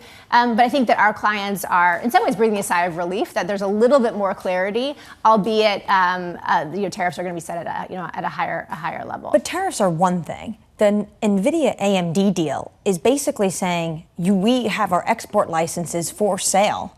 Do you see this as the path forward for other companies? Well, I think it remains to be seen. I think just broadly speaking, obviously putting a price on national security, and not to say that that's what's happening, but putting a price on national security is not something that I think that folks necessarily want to see. So again, I think that kind of the devil will be in the details. One thing that again, what we're just talking to clients about around trade, and I think that's just important to flag, is around the legality of all of these tariffs. As we all know, that this IEEPA case is being sort of adjudicated in the courts. We could see a ruling at any day in terms of kind of the legality of that. And so many of these things could, around export controls, around these investment deals, around tariffs, could at least be called into question yet again, given, sort of depending on where that ruling is. Is it too big, too far along to strike down now? About IEEPA, no, I don't think so. I think the courts have been very clear that they are going to rule on the basis of whether the president can move forward with tariffs under IEEPA. Now, he has a lot of other tariff tools. So if IEEPA is struck down, I think this is sort of the broader point for markets, that he has other tools that he can pursue. However, they don't have the same type of flexibility that IEEPA has. He can't just put them on and off. They're going to take longer. There's actually a process. Some of them actually even have to go through the administrative process, procedures process. So they're more lengthy in terms of the tool and not as flexible. Libby, it's good to see you, nice as to always. See you. Thanks for being here. Appreciate it. Libby Cantrell there of PIMCO, the Treasury Secretary, just moments away. This could get messier on the trade front if the courts get involved in a way that some people anticipate. And Libby nailed it, though. In terms of the markets, these rates can stay, but there's going to be a lot more work, Jonathan, on the back end if they have to go through 232 or 301 than just using this fluid, very easy trade law when it comes to IEEPA, but definitely can get messy if the courts say it's illegal. We've got a lot to discuss in the next 30 minutes or so. Keep it right here on Bloomberg Surveillance on Bloomberg TV. Yesterday, some muted tariff pass-through relative to what was expected in the CPI report. That took the equity market to all-time highs on the S&P 500. This morning, firmer by 0.2%. Up next, the Treasury Secretary, Scott Bessent, on the trade negotiations with China and the search for the next Fed chair. From New York, you're watching Bloomberg TV.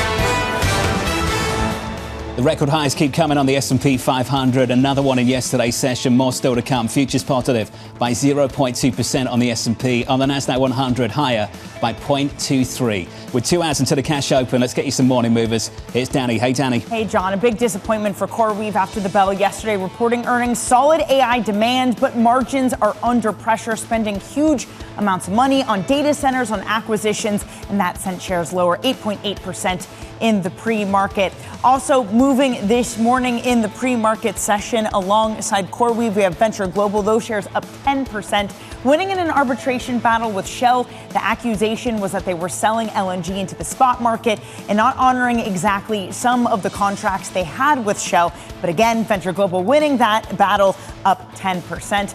Finally, this morning, rounding things out with Hanesbrand, it is official. They will be bought by Gilead. That is the Canadian activewear brand. But there were reports of this on Tuesday. Shares had run up 28%. The price tag on this, $2.2 billion, with a price tag of $6 per share. We're trading just under that deal price. But again, shares have run up a lot, so they've come down about 9.4% this morning. John. Danny, thank you. Appreciate it. More from Danny in the next hour. We've got a lot to discuss. President Trump extending trade talks with China for another 60 days as both countries continue to iron out key differences.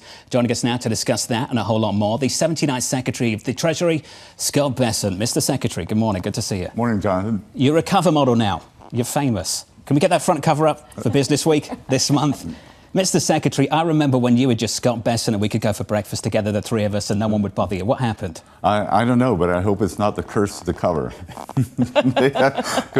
Is this a top? Historically, the being on the cover is a curse. So, well, this equity market is not cursed. It keeps grinding out all-time highs. There is some confidence that we're settling some issues on the trade front. There's one issue that came up this week that we'd love to hear from you about, and that's Nvidia. Where did this agreement come from? You've been quite innovative, this administration, on trade issues. Where did this come from? Who came up with it? The president. The president, as I tell everyone, the president is one of the most open-minded people I know. He does everything at first principles. Why do we do things this way? Why shouldn't we do it the other way? And, I think that this is a very unique solution, allows Nvidia to expand into China. It can make Nvidia chips the bellwether for Chinese technology, and then the U.S. taxpayer gets a share of that.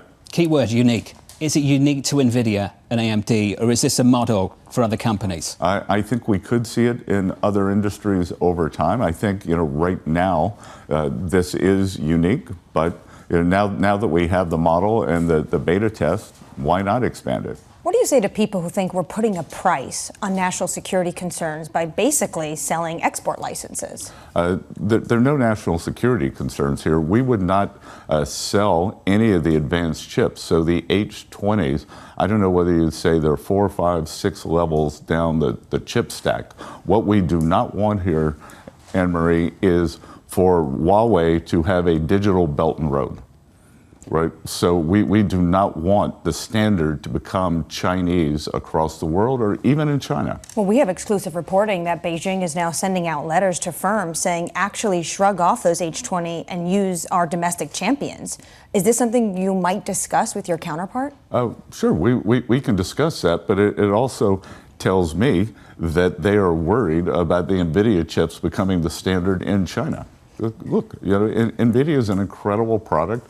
A lot of the technology in China is, they're piggybacking, and I'll use piggybacking as a kind word for acquiring our technology. Do you mean stealing? Your words. And yes, that's what I mean. And the Nvidia, Jensen Huang just stays years ahead of them. Criticism came from the Wall Street Journal editorial board, though, about this new unique policy. They say it's a step toward government control of private business. Are you concerned? Some of these policies are starting to look like the country you're actually trying to de-risk from.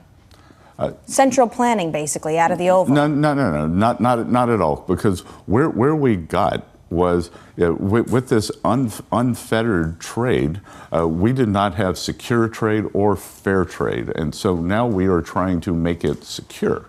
So, you don't want to, we're not sending out the highest level chips. And, we don't want to sell everything to everybody. So there is a need for intervention. And, the Wall Street Journal just let her rip. Kind of bunch of grumpy old men over there. I was with them yesterday. This is going to raise some revenue. What do you plan to do with it? Pay down the debt. It's all going to go to pay down the debt, because we have heard some stories about the money going back to consumers, going back to citizens of the United States taxpayers. Well, President Trump's talked about that, and look, the bottom 50% of wage earners in the one big beautiful bill are getting a lot of money back. No tax on tips, no tax on overtime, no tax on Social Security. Auto loans are going to be tax deductible. So I think if we could make a substantial dent in the debt repayment, then we could talk about a program like that. Could you share with us the kind of numbers you're thinking about at the moment, just in terms of revenue raising? And not just the Nvidia deal, I'm talking about the tariffs on top of that. What are we raising at the moment, month on month? Well, Jonathan, I've been saying that we could hit $300 billion this year, and I think that number is going to be low. I think I always like to come in low and then surprise on the upside, but I think in the next days or weeks, I may have to move that number up substantially. You've heard the debate playing out on Wall Street now for a number of months. Who's going to pay the tariffs? By definition, the importer will pay the tariff. The more important question here is who absorbs the costs, whether it's the foreign supplier, whether it's the domestic company here in the United States, or the end consumer. We got some data yesterday. You've seen it. We've all looked at it. Limited tariff pass-through relative to what was expected. Because of that, a lot of people are suggesting that maybe companies are absorbing costs in a way we didn't anticipate. Perhaps the pass-through will be more muted in the future. Are you comfortable with where things are now, or do you think things might rebalance in the months to come? Jonathan, I think your framing there is exactly right, because obviously the tariff itself is paid at the port, but what if the producer in the other country has lowered their price the 10, 15, 20% so that there is no price change with the tariff? And obviously our largest trade deficit is with China, and China does not have the same profit objective that other Western democracies do. So that is an employment agency, and my view has been that they would continue to eat the tariffs. They are doing that. So I think what we've seen is likely to continue happening. I also think there are probably a lot of corporate margins that got very fat during COVID, and now we're seeing a return to normal pre-COVID margins. You see this as some kind of redistribution between corporate America and maybe the consumer, Main Street and Wall Street? I think this administration is all about Main Street, but Wall Street's hitting a new high. So it's this false equivalency. It's not either or.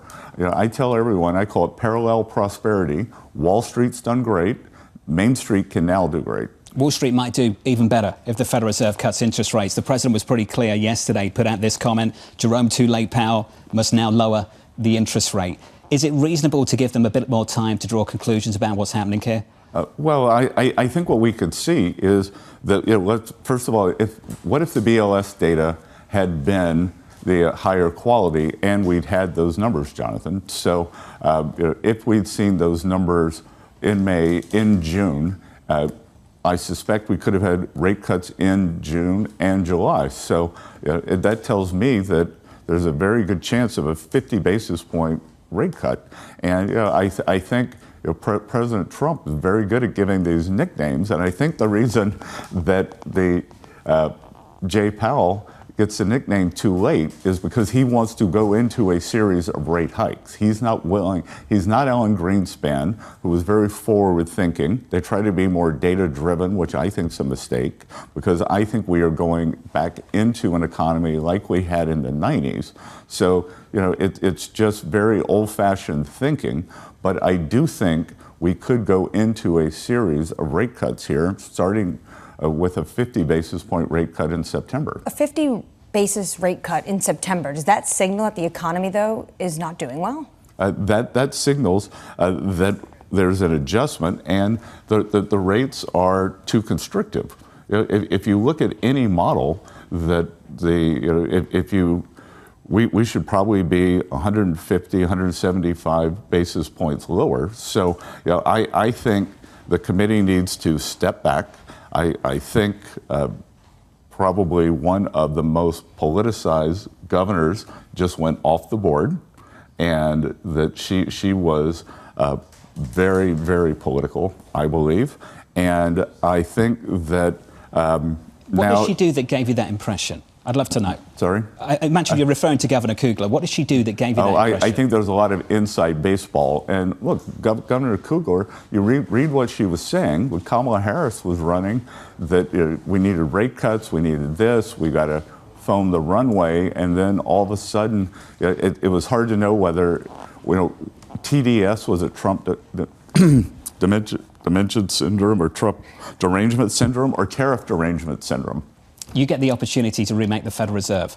The president gets the opportunity to reshape the Federal Reserve. And I'm not talking about the remodeling that maybe the current chairman's going through. We'll talk about that another time. I want to talk about the complexion and character of the committee. The changes that you're making at the moment. Stephen Myron, let's start with Stephen. How quickly can you get Myron confirmed? We'll see. The president has great sway with Leader Thune. Leader Thune's been a great partner during the tax deal, and I think that he would like to see Stephen, who I've known for a long time, get on there as soon as possible. So I'm hopeful about the September meeting. And Jonathan, the president's concerned about the building and those massive cost overrun, which just tell you that there is no accountability at that organization. There's no oversight in terms of the spending. But the president and I are both concerned about the foundations of the Fed. The foundations of the Fed, and how did this happen, and why did it happen, and how did the leadership let it happen? When it comes to Director Myron, do you expect him to stay on past the January term that expires from Kugler's seat? I wouldn't expect that. So who are some names you're thinking of the Kugler seat? Because everyone has been focused on who is going to fill the chairmanship role. Who are you thinking to fill that extra seat? Well, Anne-Marie, we're working on the big list right now. I think there are going to be a couple more names revealed today. They're going to be private sector names. So we had a series or a list of current Fed members. We're going to have some private sector, very well respected, like who? Very well respected people, and then we will get to the second seat. Can you give us some names, a little bit of a tease? Maybe people that have been on this program? Well, I just did tease telling you there would be some private sector names. Okay, when it comes to the Fed chair, though, can you give us a sense of how many names you're actually thinking about? Well, I'm going to interview, I'm going to cast a wide net, 10, 11 people. And then there'll be a group of us who are meeting with them. And we want to talk about monetary policy. We want to talk about regulatory policy, which is very, very important because the Fed stepped, I think, big-footed the other regulators. The Fed's one of 3 regulators, Federal Reserve, OCC, and FDIC. And I think that they need to understand that they are one of 3. And then the third is the institution itself, which I think is what President Trump has been focused on quite a bit too. After you do this process, how many names are you going to give to the president, and when does he start those in-person interviews? Yeah, we don't have a timeline. By putting Stephen Myron in, that gives us more time. And again, I want to cast a wide net. The president's very open-minded. Before he chose Jay Powell, Janet Yellen was interviewed. John Taylor was interviewed. 2 of them couldn't be more different. So, they were under consideration. I give you credit for coming up with a really credible list to replace the Federal Reserve Chair, Jay Powell. Without a doubt, I think most people that come on this program agree with that. What I want to talk about is the BLS now, because there's some controversy around this pick. I'm sure you've heard some of the concerns. E.J. Anthony had said the following earlier this week before getting the pick from the president. Until this issue with payrolls is corrected, he said, quote, the BLS should suspend issuing the monthly jobs report, but keep publishing the more accurate, though less timely, quarterly data. We'd love your thoughts on this. Is that something you'd support? Not at all. And look, what somebody says when they're a private citizen is very, very different. I called for a shadow Fed chair, and now that I'm in the seat, I don't think we need to do that. And I was there when EJ was interviewed, and he is incredibly qualified. And I think the most important thing here is that we get back to the integrity of the numbers, because it just became okay, just like so many things in our government, for it to get sloppy. And EJ is precise. He has a doctorate in economics. I think President Trump put a lot of thought into this. He was very thorough in his questioning of him. So what we want is good data, because you can't make good decisions without good data. As I just said, it's very likely that the Fed would have been doing something else if in June, in July, if they had had this data. Well, let's talk about the data we've got and the process we have and how we might improve that process. As you know, that data is prone to big revisions. In your career on Wall Street, we've all been dealing with this for a long, long time. Because of the process and the lag time in the responses, it is constantly reviewed month on month as you get more responses from corporate America. How can we improve that process so this data is less prone to these big revisions? Well, I've been in government now for 7 months, and I can tell you that if we take the IRS, which I'm now the head of, they've been working on a tech upgrade since 1990. We brought in a young person to fix that. The tech upgrade has been underway for longer than he is old. So he wasn't born when the tech upgrade started. So, I just think like this idea that we're accepting this mediocrity in government, why don't we bring things into the 21st century? Why don't we bring it into the digital age?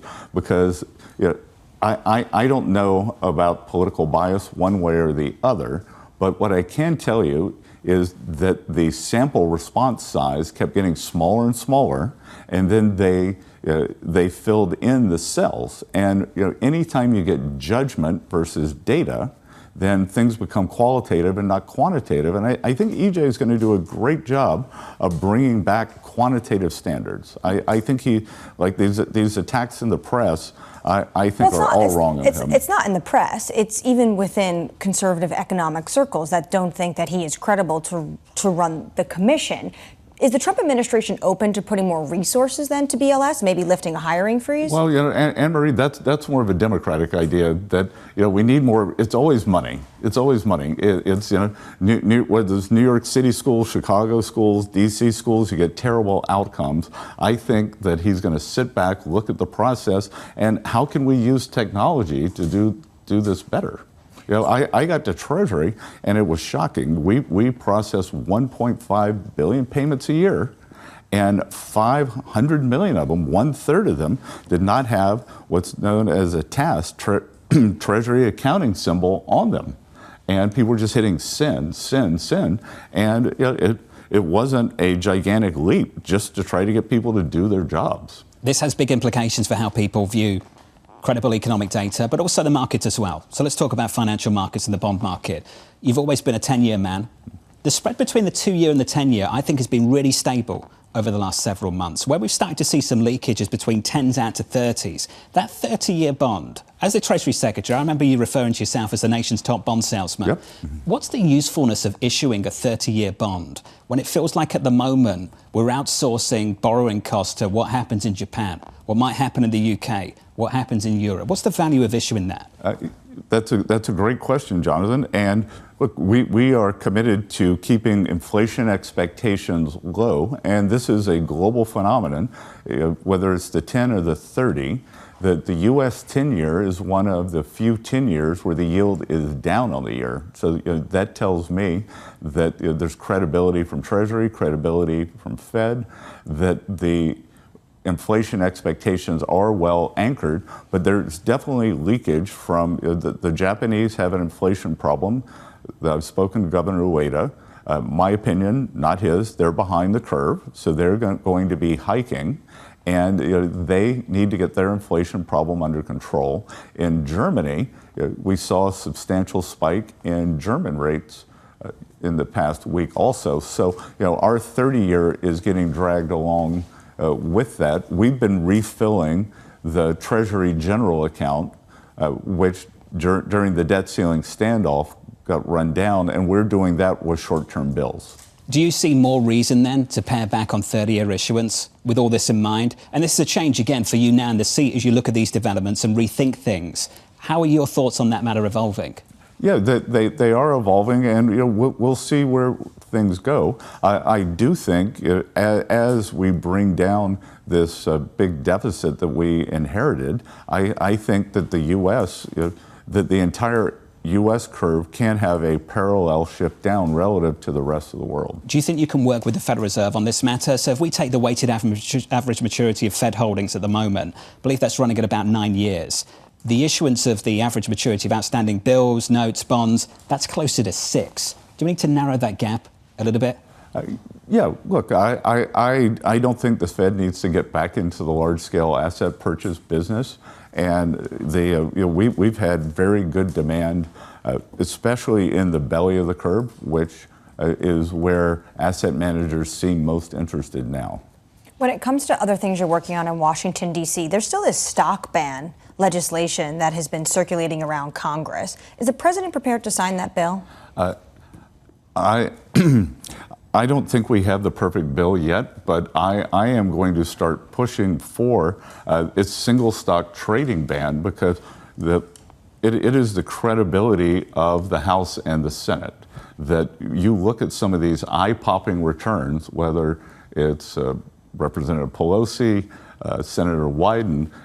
Every hedge fund would be jealous of them, and the American people deserve better than this. People shouldn't come to Washington to get rich. They should come to serve the American people, and it brings down trust in the system, because I can tell you that if any private citizen traded this way, the SEC would be knocking on their door. Do you think it needs to extend, though, beyond single stocks? These individuals can still have ETFs and other products. Well, what I used to do at my old firm was you could buy ETFs. They had to be widely held ETFs, so they couldn't be of a small size, and there was a long holding period.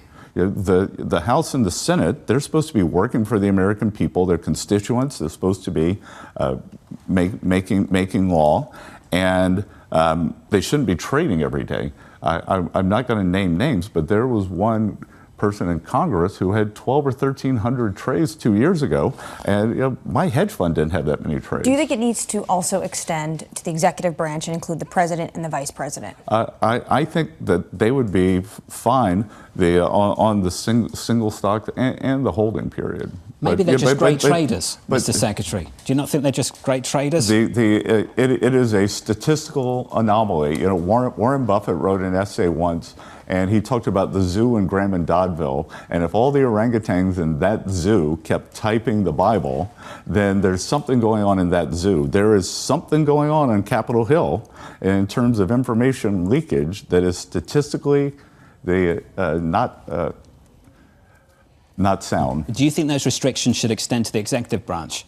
Sorry? Do you think those restrictions should extend to the White House? Well, they already extend to Treasury. Have you spoken to the president about this? Is he comfortable? Well, the president's come out in favor of this, and Hakeem Jeffries is in favor of this too. And I can tell you, if I were Congress and I were looking at my ratings with the American people, I would be pushing this, because again, it's an extractive class. You should not come to D.C. expecting to line your pocket. You should come to D.C. to do the people's business. We couldn't agree more, and it's been greatly disappointing to see that there's tighter restrictions on how journalists trade than over some members of Congress in Washington. Yeah, it is one of the things that I think we can do to get trust back into the system. Just wanted to finish on the president's visit to Alaska going into the weekend. Annmarie's going to be there. What do you think we can accomplish this weekend? I think the president has been thinking about this a long time. He believes, as do I, that this war never would have started if he had been president, and he is committed to ending the bloodshed, but not at any cost. Not at any cost. I think everyone has been frustrated with President Putin. We expected that he would come to the table in a more fulsome way. It looks like he may be ready to negotiate, and we've put secondary tariffs on the Indians for buying Russian oil, and I could see if things don't go well, then sanctions or secondary tariffs could go up. What about China? They're the main purchasers of Russian crude. Again, I'm not going to get ahead of the president, but the president is the best at creating leverage for himself, and he will make it clear to President Putin that all options are on the table. So sanctions can go up, or they can also be loosened. Sanctions can go up, they can be loosened, they can have a definitive life, they can go on indefinitely. There's this Russian shadow fleet of ships around the world that I think we could crack down on them. But Annmarie and Jonathan, the one message I would leave you with, it's that President Trump is meeting with President Putin, and the Europeans are in the wings carping about how he should do it, what he should do it. But the Europeans need to join us in these sanctions. The Europeans need to be willing to put on these secondary sanctions. I was at the G7 meeting in Canada with President Trump, and the Europeans kept talking about Senator Graham's bill to do the secondary tariffs. Yep. And I looked at all the leaders around the table and I said, is everyone at this table willing to put a 200% secondary tariff on China? And you know what? Everybody wanted to see what kind of shoes they were wearing. I imagine the Germans went very quiet, and that's been a problem for a long time. Yeah, it's put up or shut up time. The president is creating his own leverage. We need the Europeans to come in and help create more leverage. Mr. Secretary, appreciate your time. Good to see you. You're enjoying this. I get the feel that you're enjoying this. Sorry? It's good to see you. You seem happy. I think things are going well. The Treasury Secretary, Scott Bessent. Mr. Bessent, thank you. We appreciate it, sir. From New York City, the conversation continues. The third hour of Bloomberg Surveillance just around the corner. We'll catch up with Oksana Aronoff in just a moment.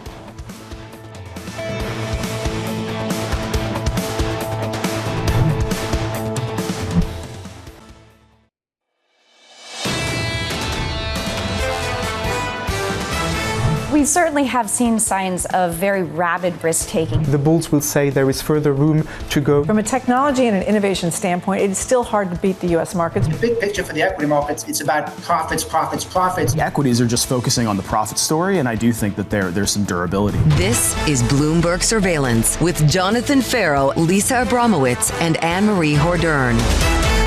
Live from New York City this morning. Good morning, good morning. The third hour of Bloomberg Surveillance starts right now, and your scores are shaping up as follows. All-time highs continue. We add to them. We're up another 0.2% on the S&P 500, up by 0.24 on the Nasdaq. In the bond market, check out the front end of the yield curve. The 2-year this morning down 3 basis points. The 2-year breaking 370, 369. The focus on Federal Reserve policy. The Treasury Secretary on this program just moments ago making the argument for the Federal Reserve to cut interest rates 150 to 175 basis points. So basically, the Treasury Secretary is saying that when you look at the labor market data and you go back and look at the revisions, that the Fed should have already been cutting. They shouldn't have been waiting for September, which is why he thinks they need to be more aggressive when it comes to September. The question is, Jonathan, if they go 50 basis points in September, does this signal to the world that actually the U.S. economy is not on solid footing? The good news at the moment is the tariff pass-through has been muted relative to what was expected. That's the good news. The bad news is that might change in the months to come, and that can change in a number of ways. Maybe you pass it on to consumers, or perhaps at the moment, companies continue to absorb the costs, but ultimately they start cutting costs themselves and unemployment starts moving in the wrong direction. These are the kind of things that can rebalance in the months to come, and the jury's still out. We need to see the mitigation efforts when it comes to these companies that have been absorbing some of these tariff costs. I really keep coming back to the autos, because right now what you're not seeing in the data that car prices are going up. But what you do see when you hear from corporate America, especially out of Detroit, is that they are absorbing billions of dollars when it comes to some of these costs, and they have yet to pass it on. Does this mean we're going to see layoffs in this industry, or does this mean that your car, if you're looking to buy a new car at the end of the year going into 2026, is going to be high, Imagine heavier? Cutting rates 150 basis points over the next 6 months or so, with equities already at all-time highs and credit spreads that tight.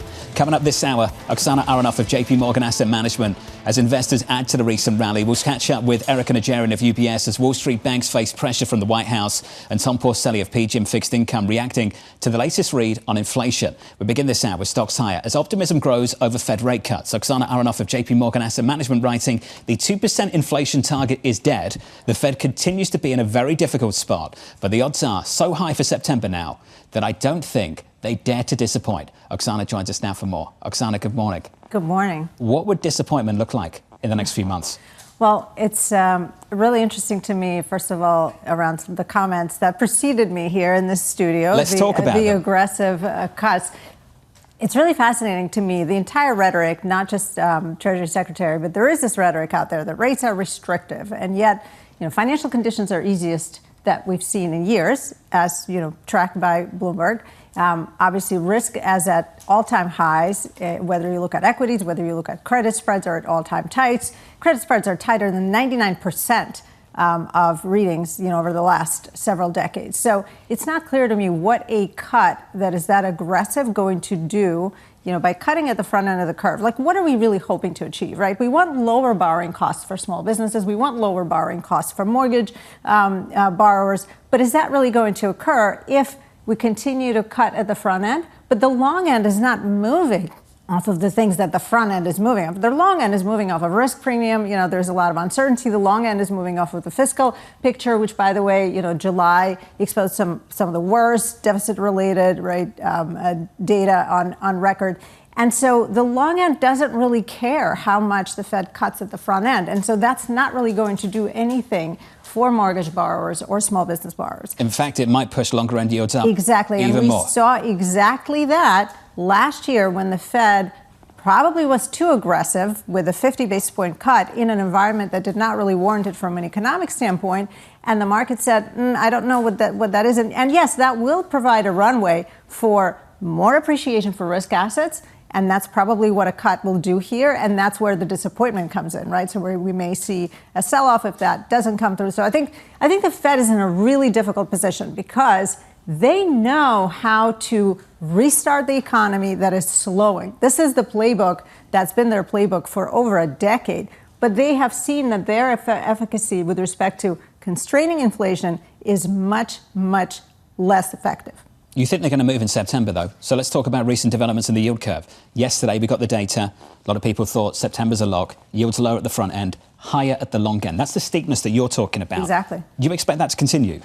I think the long end is essentially locked in this, 4.5% to 5%. It could go a little bit lower, but the tendency is towards the high fours and ultimately possibly even a 5 handle on the 10-year because of the fiscal backdrop, because of the risk premium. Like, what is the 10-year Treasury? It is really the rate of growth plus the rate of inflation plus that long-term premium. And the long-term premium was dead for many years. It was essentially zero when the Fed and other central banks were in zero-rate policy. There was really nothing to see there, right? Everything was kind of stagnant, if you will, from a growth and inflation standpoint. That has changed. Inflation is alive and well. I think the 2%, it's really interesting to me that, core came in at 3.1, but the market is like, oh, this is great news. We should cut here. Like, several months ago or a year ago, that number coming in at 3.1 would have been a disaster because we thought we were on the trajectory down to 2. Well, you think the Fed should just be targeting 3% anyway? I think that's the reality of the world we are in currently. And I think ultimately, when some of this political noise dies down, I think the Fed will, and it's already seeing that the markets are accepting the 3% inflation rate, essentially, right?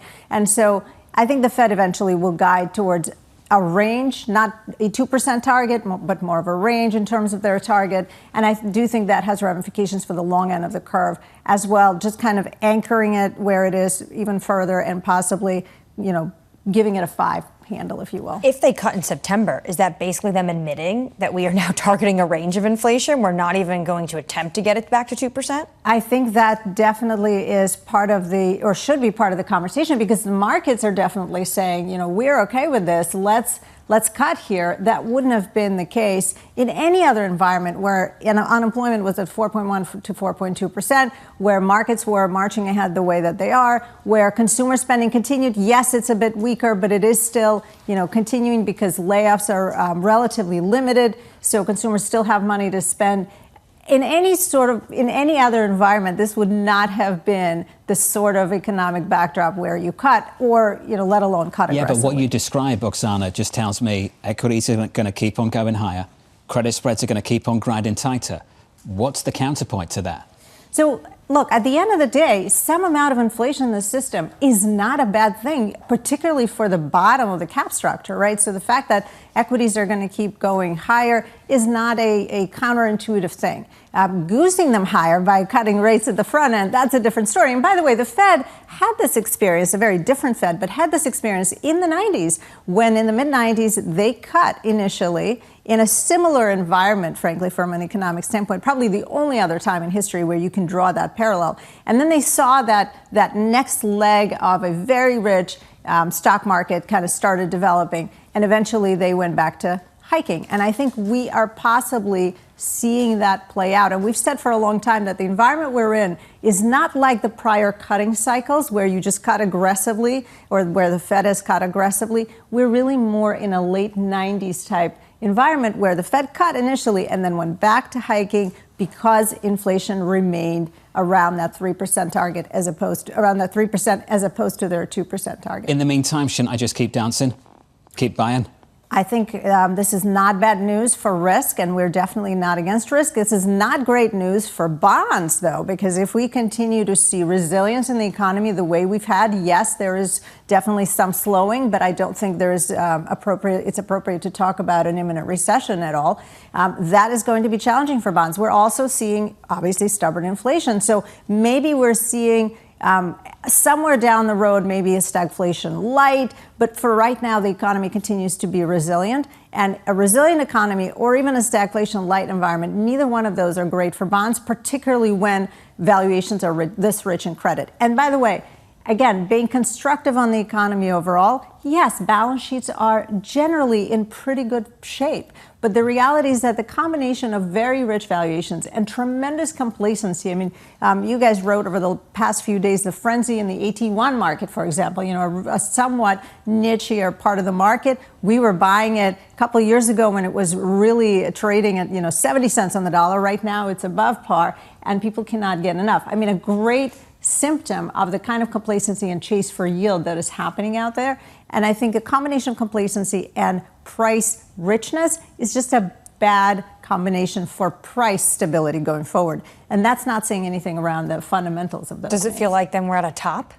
Absolutely. In credit, 100%. We are at a top. And I've always find it fascinating that there's so much appetite to understand where's the equity top. But in fixed income, the tops are so easily identifiable. I talk about this all the time. When rates are this tight, yes, you are at a top. And the question is simply whether you're going to be able to clip that coupon before the music stops, or is there going to be a price discovery, particularly in the lower rated part of the market, right, where that price discovery can beget more selling, and now you have an entire private credit ecosystem. How is that going to react as people possibly pull liquidity? So I think, again, combination of price, very rich price valuations in credit, and complacency is what's to be watched here. Oksana, it's good to see you. Thank you so much. Great to catch up, and thanks for reacting to that interview with the Treasury Secretary a little bit earlier. Oksana Aronoff there of JP Morgan Asset Management with an update on stories elsewhere with your Bloomberg Brief. Here's Yahara Anand. Hey, Yahara. Hi, John. Treasury Secretary Scott Bessent said interest rates should be 150 to 175 basis points lower. Speaking on our show in the last hour, he said the Fed should be heading into a series of rate cuts in the coming months, starting with a half-point reduction in September. Meanwhile, Ukrainian President Volodymyr Zelensky is rejecting Vladimir Putin's demand that Ukraine give up the Donbas region to secure a ceasefire. He's insisting that any talks must include Kyiv and its European allies to address both territorial and security guarantees. Zelensky says Donbas could be a bridgehead for a future new Russian offensive. And in sports, it was a banner night for the New York baseball teams. Pete Alonso crushed his 253rd career home run, passing Darryl Strawberry for the most all-time in franchise history as the Mets defeated the Atlanta Braves 13-5. And on the other side of the city, Aaron Judge homered to help lead the Yankees to a 9-1 victory over the Minnesota Twins. That's your Bloomberg Brief. John? Yahara, thank you. Annmarie happier. I've just found out why. You just didn't mention it. Yeah, exactly. Yankees mug ready to go? Yankees, I know, but it's been a little bit of a rough season. I just love how they also feel like they have to do the Mets. Everyone knows we just want to know about the Yankees. There we go. Up next on the program, the Morning Calls Plus, Erica Najarian of UBS with the banking industry facing pressure from the president, Donald Trump.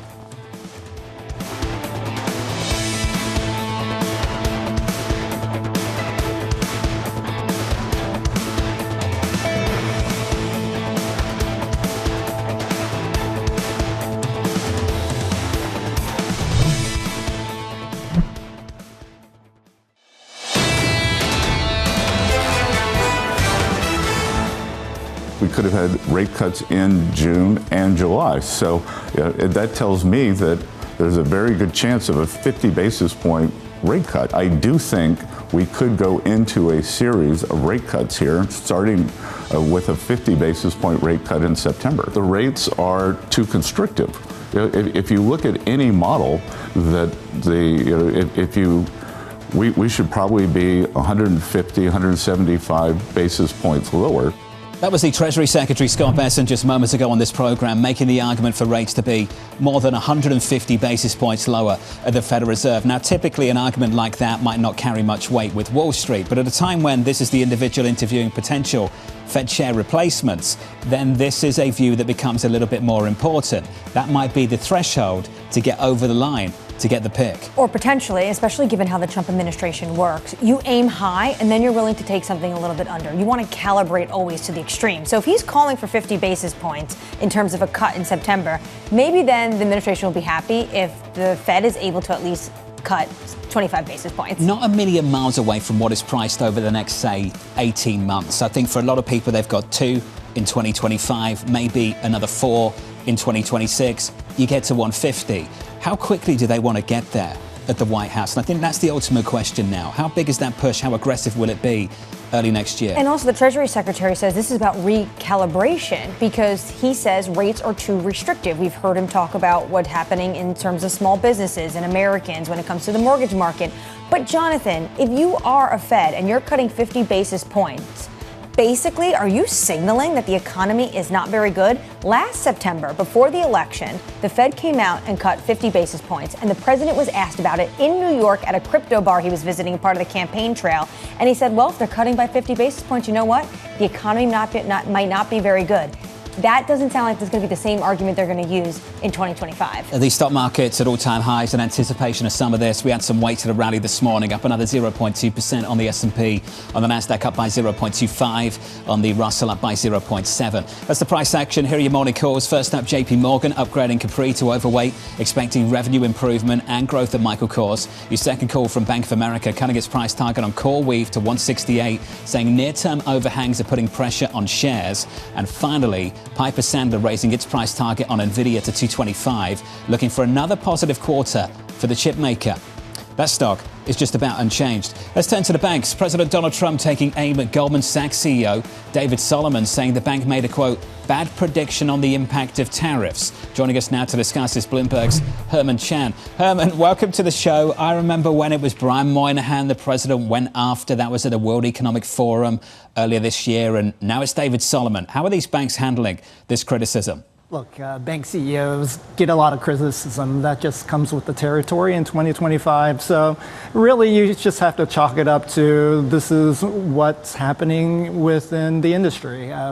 Trump's commentary about bad predictions and estimates is one thing, but criticizing the bank CEOs for debanking is something else that might warrant a little bit more caution, and that's what we're expecting going forward. So, Herman, just offer some detail on that, and I think you're absolutely right. The debanking issue, this is actually what the president brought up with Brian Moynihan at the start of the year when they had that brief conversation remotely at the World Economic Forum. What's actually been happening? What's the accusation and what's been happening? Sure. The debanking issue really reflects the regulatory regime of the prior administration, right? So the banks really have to adhere to certain protocols like know your customer and anti-money laundering. And I guess I can give you an example. A couple of years back after the failures of some crypto banks like Silvergate and Signature, where crypto was not the best place to be, so regulators really cracked down on that, and the banks did as well as a reflection of the regulatory regime. Herman Chan there of Bloomberg Intelligence breaking it down for us, the situation, the tension between the president and some of the big banks on Wall Street. And yesterday it was about their economist at Goldman Sachs. He didn't like this report coming out about how consumers may end up paying more of the tariff costs. And then, of course, he went on to make it a little bit more personal because David Solomon likes to DJ sometimes on the weekends. I would say everyone has their outlet. This president likes to golf whenever he can get out there on the course. David Solomon, on the other hand, likes to, DJ at parties. Joining us now to extend this conversation, not that piece of it, but the broader conversation, Erica Najarian of UBS. Erica, welcome to the program. The stock for Goldman Sachs so far in 2025 has been absolutely flying. It's up by about 30%. Is it fair to say that David Solomon should bother running a bank? Absolutely. He's doing a good job at it. Look, like Annmarie said, everyone has things they like to do on the weekends. But the thing that David Solomon does best on the weekdays, and I bet you some weekends, is run this bank well. And so as I think about the setup for, Goldman from here, right, we saw activity levels really pick up in the month of June after really nothing going on in April and in the middle of May, right, through the middle of May. And so, given some of the capital that has been freed up, and I'm sure we're going to discuss that, Jonathan, I think Goldman Sachs and its peers are, in pretty good shape for the second half of the year. Erica, not to get too much into the personal issues here, but the president just met with David Solomon less than 2 weeks ago. From your point of view, how are the big banks dealing with this administration? Is this a good relationship between Washington and Wall Street? Remember what Herman said, that they've been dealing with this in 2025? Let's just put this in perspective. The banks have been under a microscope really since 2008. And so a lot of these banks, and, Brian was around during that time. Clearly, Jamie was around during that time.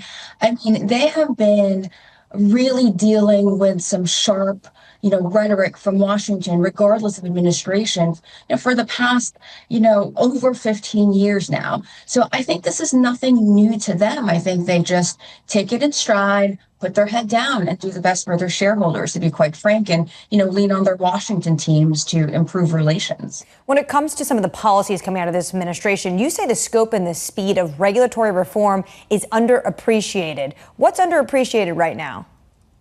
Sure. So, look, the global financial crisis has essentially gave birth to a web of capital and liquidity rules, right? And so it's not necessarily enough just to untangle one, because then you have a different binding constraint, so to speak, that would disallow you from fully deploying that capital to your customers. So under this regime, what's been happening is they've been saying, okay, we have to fix all these things to make sure that the banks aren't getting penalized just because the U.S. economy is growing. So whether or not it's easing the stress test and not being super punitive there, it's easing leverage rules so that, you're not getting penalized for just growing the size of your balance sheet, for example, for deposit taking on riskless activities, or addressing the GSIB surcharge, or the surcharge that is on top of, all the other capital rules for the largest banks in the United States. This regulatory agenda appears to be very much honed in on really driving change in all these components, which should free up capital for activity going forward. So, Erica, not all banks are created equally. We've got different banks on the screen right now: Morgan Stanley, Goldman Sachs, Bank of America. You've got smaller players, regional names. What are the kind of business models that you think investors should be looking to get exposure to with regards to the changes you're anticipating? The money centers of everything, right? So, we clearly are going to continue to see big activity levels, a pickup in activity levels in investment banking. I mean, look at our screens. This has to be a pretty good trading quarter, in the third quarter again, even though it should be seasonally slower. We just came back from a conference in Kohler, Wisconsin, with a bunch of regional banks. And, after the big, beautiful bill has been passed, these, mid-sized businesses are starting to feel confident about, spending a little bit more, expending a little bit more in the second half of the year. And so while they certainly have, more premium valuations than, some of the regional banks, I think the biggest bang for your buck continues to be the money centers. Erica, appreciate your reaction. Thanks for joining us. Erica Najarian there of UBS on the financials and what we heard from the president. just yesterday. It was so interesting, I think, when we heard about the president yesterday. He was clearly annoyed with Goldman Sachs' research team at that economic report. But this is less than 2 weeks ago. He sat down with David Solomon. And why, Jonathan? Potentially the bank might play a role for an IPO of Fannie and Freddie. So these banks, when it comes to maybe more M&A deals down the line, IPOs, deregulation, they like what they see out of policy out of Washington. But in lieu of that, sometimes they have to take, some mocking from the president of the United States. Look, the jury's still out on the data. We'll get more of it. Tell me where we're going to be in a few months' time. I don't think anybody can at this point. And Goldman's making a fair and honest forecast about where they think we'll be. And we'll see if we get there. They're putting some numbers into models saying right now the consumer is basically getting hit 22% of the tariff impact. But that is going to grow. But when you look at corporate America, and you've been talking about the margin compression we've seen, at some point, corporate America is going to have to pass that along somehow. They're not going to be able to consistently absorb this. Up next on the programme, we'll get the views of Tom Porcelli of PGIM Fixed Income following Treasury Secretary Scott Bessent's comments to us. The rate should be 150 to 175 basis points lower. Plus, Danny Berger with your morning movers and pressure in the energy space. From New York, this is Bloomberg.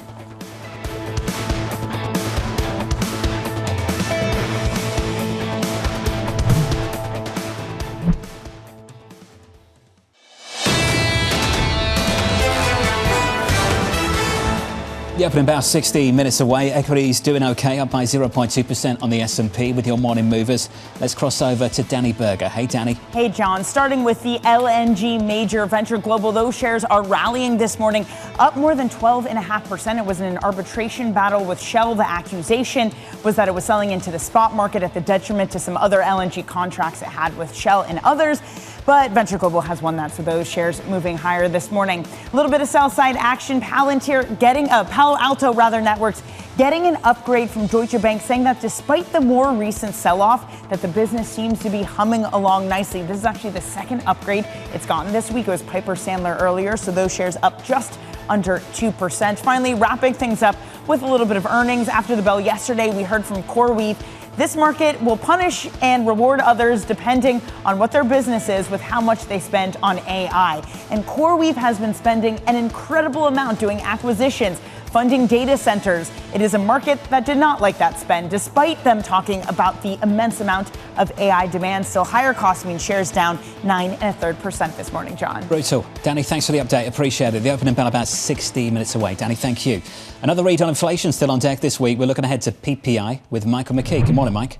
Good morning, John. This should be interesting because we'll see if there are any kind of intermediate good tariff increases that are going to show up in the data. There is a feeling that we are going to see some inflation there compared with what we got in June when prices were flat.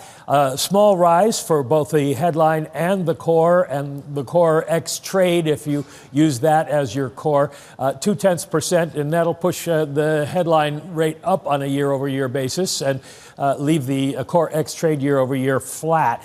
But we would show that there are more issues for the Fed to deal with. And inflation is still out there. I want to make that clear because if you look at, and this is compiled by the Atlanta Fed, if you look at the various different consumer inflation numbers posted by various Fed banks, you can see that their current rates are all up around 3% or higher. And if you try to benchmark that to the PCE-based 2% target that the Fed has, you can see how far they have to go to get there. So the Fed is not going to be a slam dunk for any kind of rate cut. One other note, the Cleveland Fed compiles the 7 rules that most monetary policy analysts use in terms of what the Fed funds rate should be. None of them basically under 4%. So the Fed is a long way from Scott Bessent's 150 to 175 basis points. Mike McKee, thank you for the reaction. Appreciate it. I think we're joined around the table by another Yankees fan. Is that right? I mean, as soon as I saw the mug, I said, why don't you just... I was trying to hide it because I'm pretty sure Scott Bessent, Treasury Secretary, is a Red Sox fan. So I didn't want to I don't want to antagonize him, during this entire interview. Tom Porcelli of PGIM joins us around the table. Tom, good morning. Good to see you all. It's good to see you. Let's talk about the state of this economy. Yeah. Let's start with the labour market first. Yeah. Where are we? I mean, I've been on this program many times for many months saying there are all these cracks forming. And that is true today as it was, sort of 6 months ago when we were driving that point home. So nothing has changed for us in that regard. In fact, what I would say is the payroll report, the much maligned recent payroll report, To me, that was just a manifestation of all of the other things that had been going on prior. So we weren't all shocked and bothered by it. I think it was just sort of revealing what was already in place. Let's stay on payrolls. Yeah. Step down, clearly, very obvious. We've gone from a decent clip of gains to something closer to stall speed. Yep. I want to understand from your perspective whether you think that cements this idea that we've seen a cyclical turn, or whether it's more evidence of a structural shift, something developing on the supply side. Yeah, so we think that things are slowing down, right? I mean, I think that's an important idea. Like, we don't think we're cyclically we're about to slip into a recession. Instead, what we've been saying is we're in this sort of muddle through backdrop, and we would define that as sort of 1%-ish kind of growth, 1 to 1.5% growth. And so that report is actually very consistent with our view in that regard. So when I think about Fed response function, we actually think the Fed, they are supposed to cut. I mean, I don't think that's for us, that's been our long-standing call that they would start cutting again in September. And so we feel good about that overall. So how much? Well, sorry, we feel good about the call overall. I mean, things slowing down is never obviously a good. Understood. You feel good about the call of the Fed cutting in September. Yeah. The Treasury Secretary is calling for 50 basis points. Yeah, so look, do I have sympathy for that idea? The answer to that is, tell me what the payroll report's going to look like, in a month from now, or whatever it is, a couple of weeks from now, because I think you're going to need evidence for that. If it's just a sort of another really soft report like we saw, I don't know if that's the evidence enough to go 50. But to me, it's sort of semantics in some way, because whether they go 50 or 25, I think they're pulling forward a lot of the cuts that they sort of that the Fed was pricing in over the balance of the next year and a half. If they go 50, though, what signal does that mean for how the Fed thinks of the economy right now? Yeah, I think it really drives home that, look, the Fed already, and I feel like a lot of us, me included, I feel like a lot of us forget this. The Fed already had cuts teed up, right? They already were expecting 2 cuts this year, so they were expecting a softer economic backdrop. And so I think in that context, it's just very in keeping with what they're viewing. Show me another really poor payroll report, and I'll give you the evidence for, hey, maybe they need to do more. But I think for right now, it's pretty consistent. We get one more payrolls report. I've got no idea what's in it. We'll get that on September 5th. A week later. You don't know? They don't tell you? Absolutely clueless. The BLS shares nothing with me. A week later, we'll get the CPI report. I want to finish on inflation and turn to that side of the dual mandate. Limited tariff pass-through relative to what was expected. Do you think it remains that way in the months to come? No, actually. I think you're seeing limited pass-through now because companies did a really smart thing. They built inventories in a really meaningful way. So that's sort of buffering the sort of the flow of the tariff inflationary impulse into inflation. But I'll give you one really interesting thing to think about. It's funny, we're having this conversation about our payrolls calculator, right? Obviously, we can have the same conversation about inflation. There are so many flaws in the calculation of inflation. So if I look at, if I swap out something as simple, well, it's not that it's so simple because it's a big component, but if I swap out OER for, sort of a market measure of rents, like apartment list, inflation's running at a 1% pace right now. I mean, I think all of this, I think that to me is the right way of thinking about what the starting point for inflation isn't that giving you a lead on what you think ultimately is going to happen with service inflation down the road? Yeah, so I think from our perspective, what it means is that you are going to get this lift higher in inflation, but so what? So you lift toward the target as opposed to being above target now and going even further above target. I mean, I think if you look at inflation with just making some very modest and I think very reasonable adjustments, you probably wind up getting back to target. This situation then is not something that you think will constrain the Fed's ability to reduce rates and respond to softness in the labor market? I don't. I mean, I think the Fed has the right line on this. I think it is going to be a temporary sort of one-time shift higher. Well, you say the Fed has the right line. Some Fed individuals at the Fed have the right line. Yes. I don't know where the whole committee is. Where's the whole committee on this? Yeah, I mean, and as you would expect, there's just a divergence of views, I think, seemingly at this point. But it does seem that the sort of the momentum is drifting toward people having the right line, which is to say cutting in September. If we're not going to see the full tariff impact, say, till 2026, can you see a scenario where the Fed is cutting at the end of this year, maybe starting in September, and then having to think about hikes next year? Yeah, so this is a really important idea in the context of this is not COVID, right? I mean, I think people are looking at this sort of this drift that we're going to see higher in inflation. And I think that, they're scarred. I think including Fed officials, specifically Powell, I think they're scarred. He called it transitory. 100%. So I think they're scarred because of the whole, let's call it transitory mistake. But this is not that. We didn't ply people with mountains of cash through a helicopter drop of money. We didn't create a pent-up demand scenario by shutting down an otherwise really healthy economy and then turning back on. So I think the setup is so different. Right. Tom Porcelli, it's good to see you, sir. Good to see Appreciate you your all. time. Thank you for being here. Tom Porcelli of PGIM Fixed Income. Let's get you an update on stories elsewhere this morning with your Bloomberg Brief. Let's cross over to Yahira, who has more. Hey, Yahira. Hi, John. Treasury Secretary Scott Bessent says the U.S. is open to discussing the use of Nvidia chips with China. Speaking on our show to you and Annmarie in the last hour, Bessent said Chinese tech is piggybacking on the U.S. and that revenue from the arrangement President Trump struck with Nvidia will be used to pay down the national debt. Meanwhile, Harvard University signals it's willing to pay $500 million for workforce training programs as part of its settlement with the White House to restore $2 billion in frozen federal funds. Sources telling us here at Bloomberg the administration is open to having colleges pay for penalties in form of contributions. They have not agreed to a final deal. And Tropical Storm Erin is strengthening in the Atlantic and could become a Category 3 storm by the end of this weekend. Erin is currently moving south of the Caribbean, but is forecast to turn north and miss the Bahamas and U.S. coast. We'll see. That's your Bloomberg Brief. John? Fingers crossed. Yahira, thank you. Appreciate the update. Up next on the programme, we'll set you up for the day ahead. Plus, we'll catch up with Subhaj Rajapra of SocGen, with Treasuries gaining as traders lock in a September interest rate reduction. And this administration would like to see a whole lot more. Your equity market positive on the day, on the session, on the year. On the year so far, we're looking at a series of all-time highs again this morning. As we count you down to the opening, about 50 minutes away, equities higher by 0.26% on the S&P, on the Nasdaq up by 0.3%. From New York, you're watching Bloomberg TV.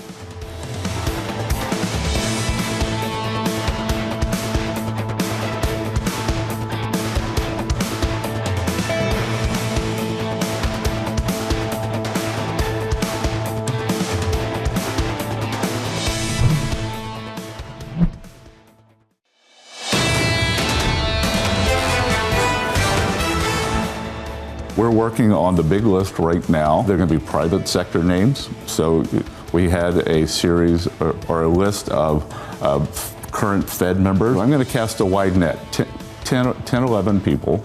And then there'll be a group of us who are meeting with them. And we want to talk about monetary policy. We want to talk about regulatory policy, which is very, very important.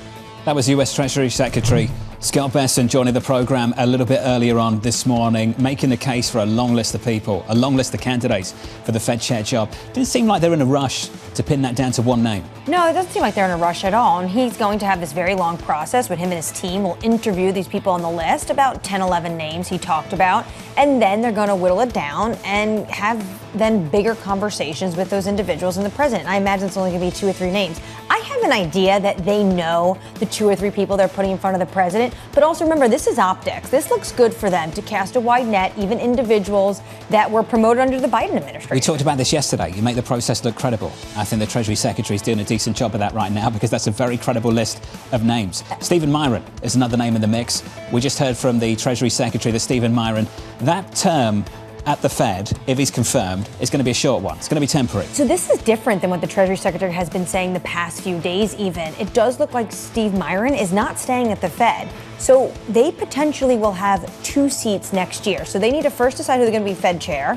And as long as Powell leaves, then they're going to get that second seat as well. So potentially some of these names you're hearing may get on the FOMC, but maybe not for the chair position. You know what, Jonathan? If you want to get on that list, 50 basis points. That's all you got to do. I know the game. I know that if you want to get on that list, yeah, join the program. 50 basis points.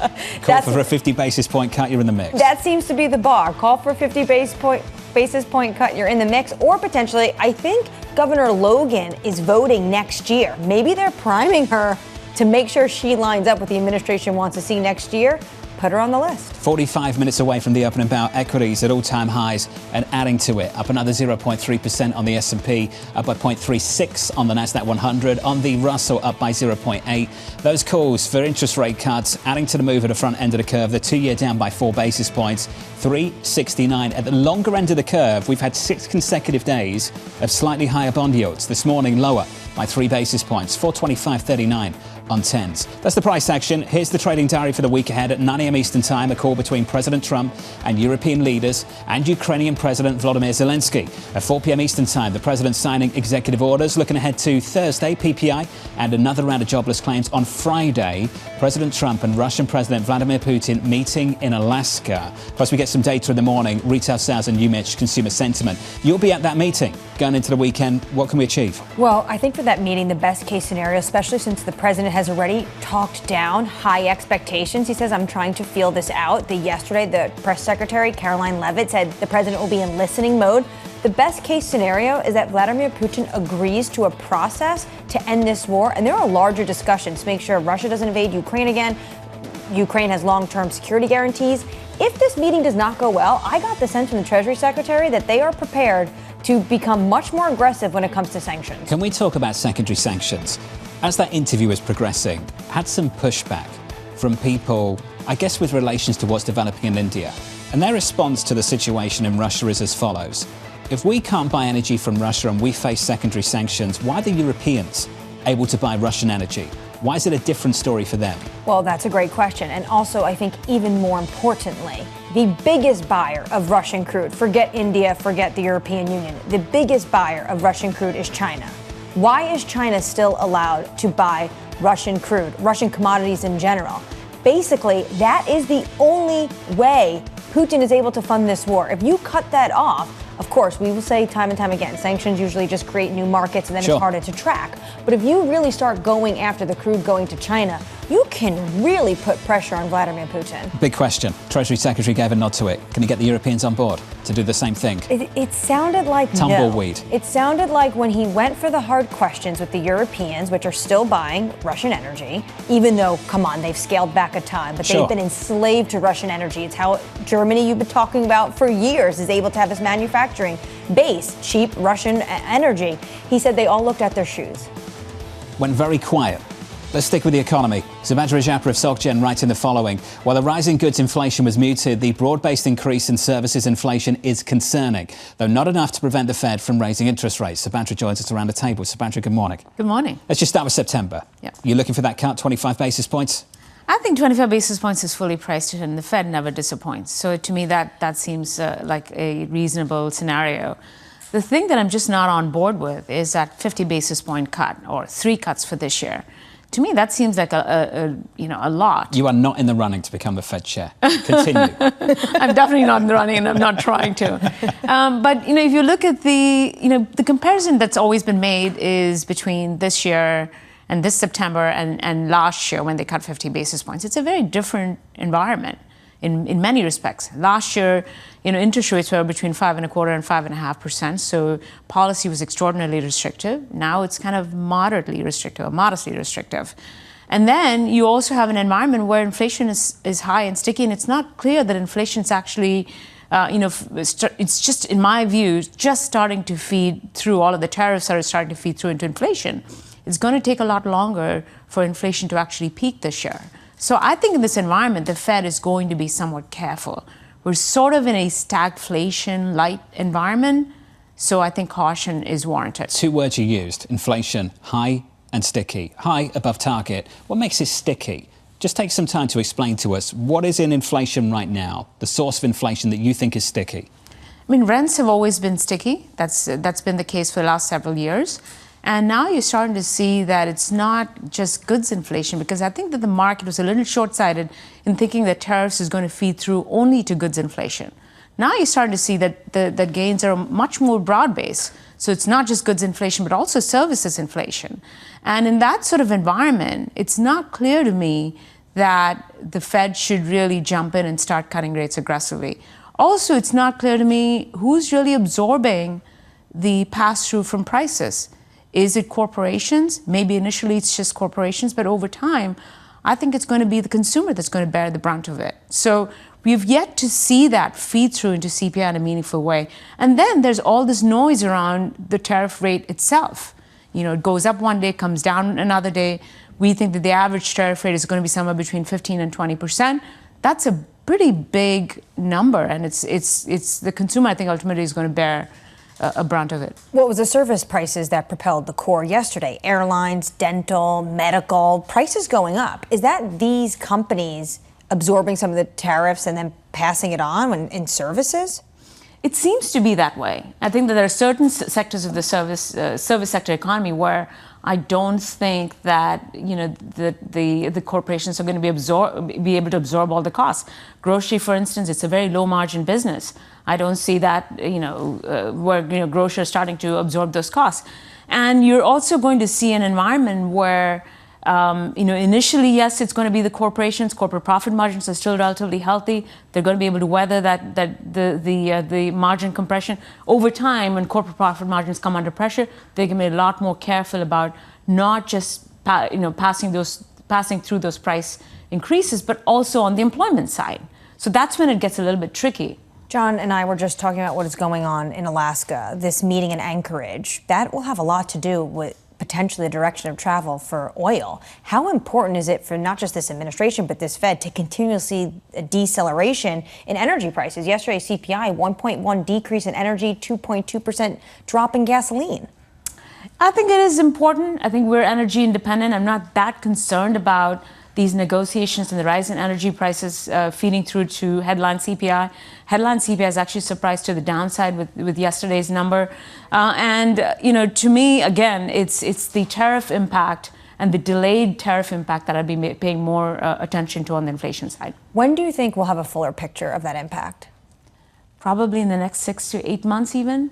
Wow, given the fact that you're seeing a lot of back and forth. And, for the most part, it feels to me like, the consumers right now are well positioned to absorb the higher prices because they're employed. Once you start seeing a crack in the job market, that's when you're going to start seeing a demand destruction really play out in a big way. Can you roll out hikes?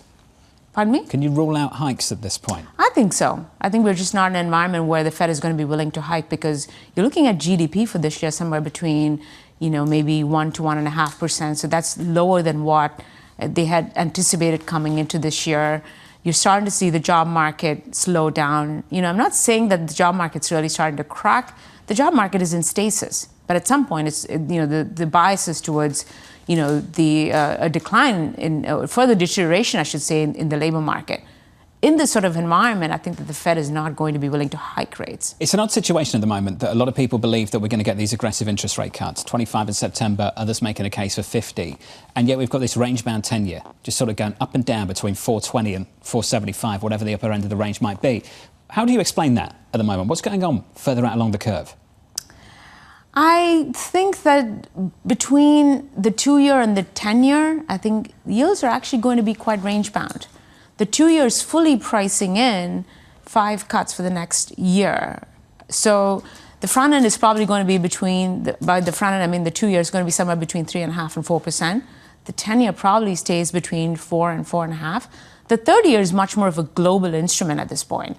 And to me, my concern is that if the Fed cuts rates or even cuts rates aggressively, the yield curve is going to steepen and the long end yields are actually going to go higher. It's exactly what I spoke to the Secretary about. Why keep issuing a 30-year Treasury at the moment? Because you're outsourcing a lot of the borrowing costs of America to what's happening in Japan, to what's happening in Europe, to deficit spending in Germany. What's the purpose of issuing that long bond at the moment? Actually, that's why they're not increasing coupon issuance sizes. If anything, the tariff revenues are delaying the timing of when they will need to potentially increase coupon issuance sizes. To me, that increase in coupon issuance sizes is going to come mid next year. So they could continue to keep coupon issuance sizes stable, continue to increase bill issuance sizes, and that will put a lid on the rise in long end yields. Term premiums are going to be contained because of that. When does this become a buy for you at the long end of the curve? I think that the long end of the curve is a tough call. To me, the steepener seems like a much more of a convincing trade. I know it's a very consensus view. Super consensus. And, the other trade that's been somewhat disappointing as well is that inflation expectations are very, very contained. So it's not like the market is thinking that tariffs is going to mean higher inflation expectations. The survey-based measures are coming down. Break-evens are staying very range-bound. So to me, in this sort of environment, it feels like a bit of the 10-year as well as the 30-year is going to be somewhat stuck in a range. Subhadra, good to see you. Thanks Good for dropping by. Subhadra Rajappa there of SocGen with bond yield to lower across the curve this morning. The 10-year down by 4 basis points. Coming up tomorrow, we'll catch up with George Concalves of MUFG, Sonal Desai of Franklin Templeton, Tracy McMillan of Wells Fargo, and Scott Kroner of Citi, who recently upgraded his target on the S&P 500. From New York City, thank you for choosing Bloomberg TV. This was Bloomberg Surveillance.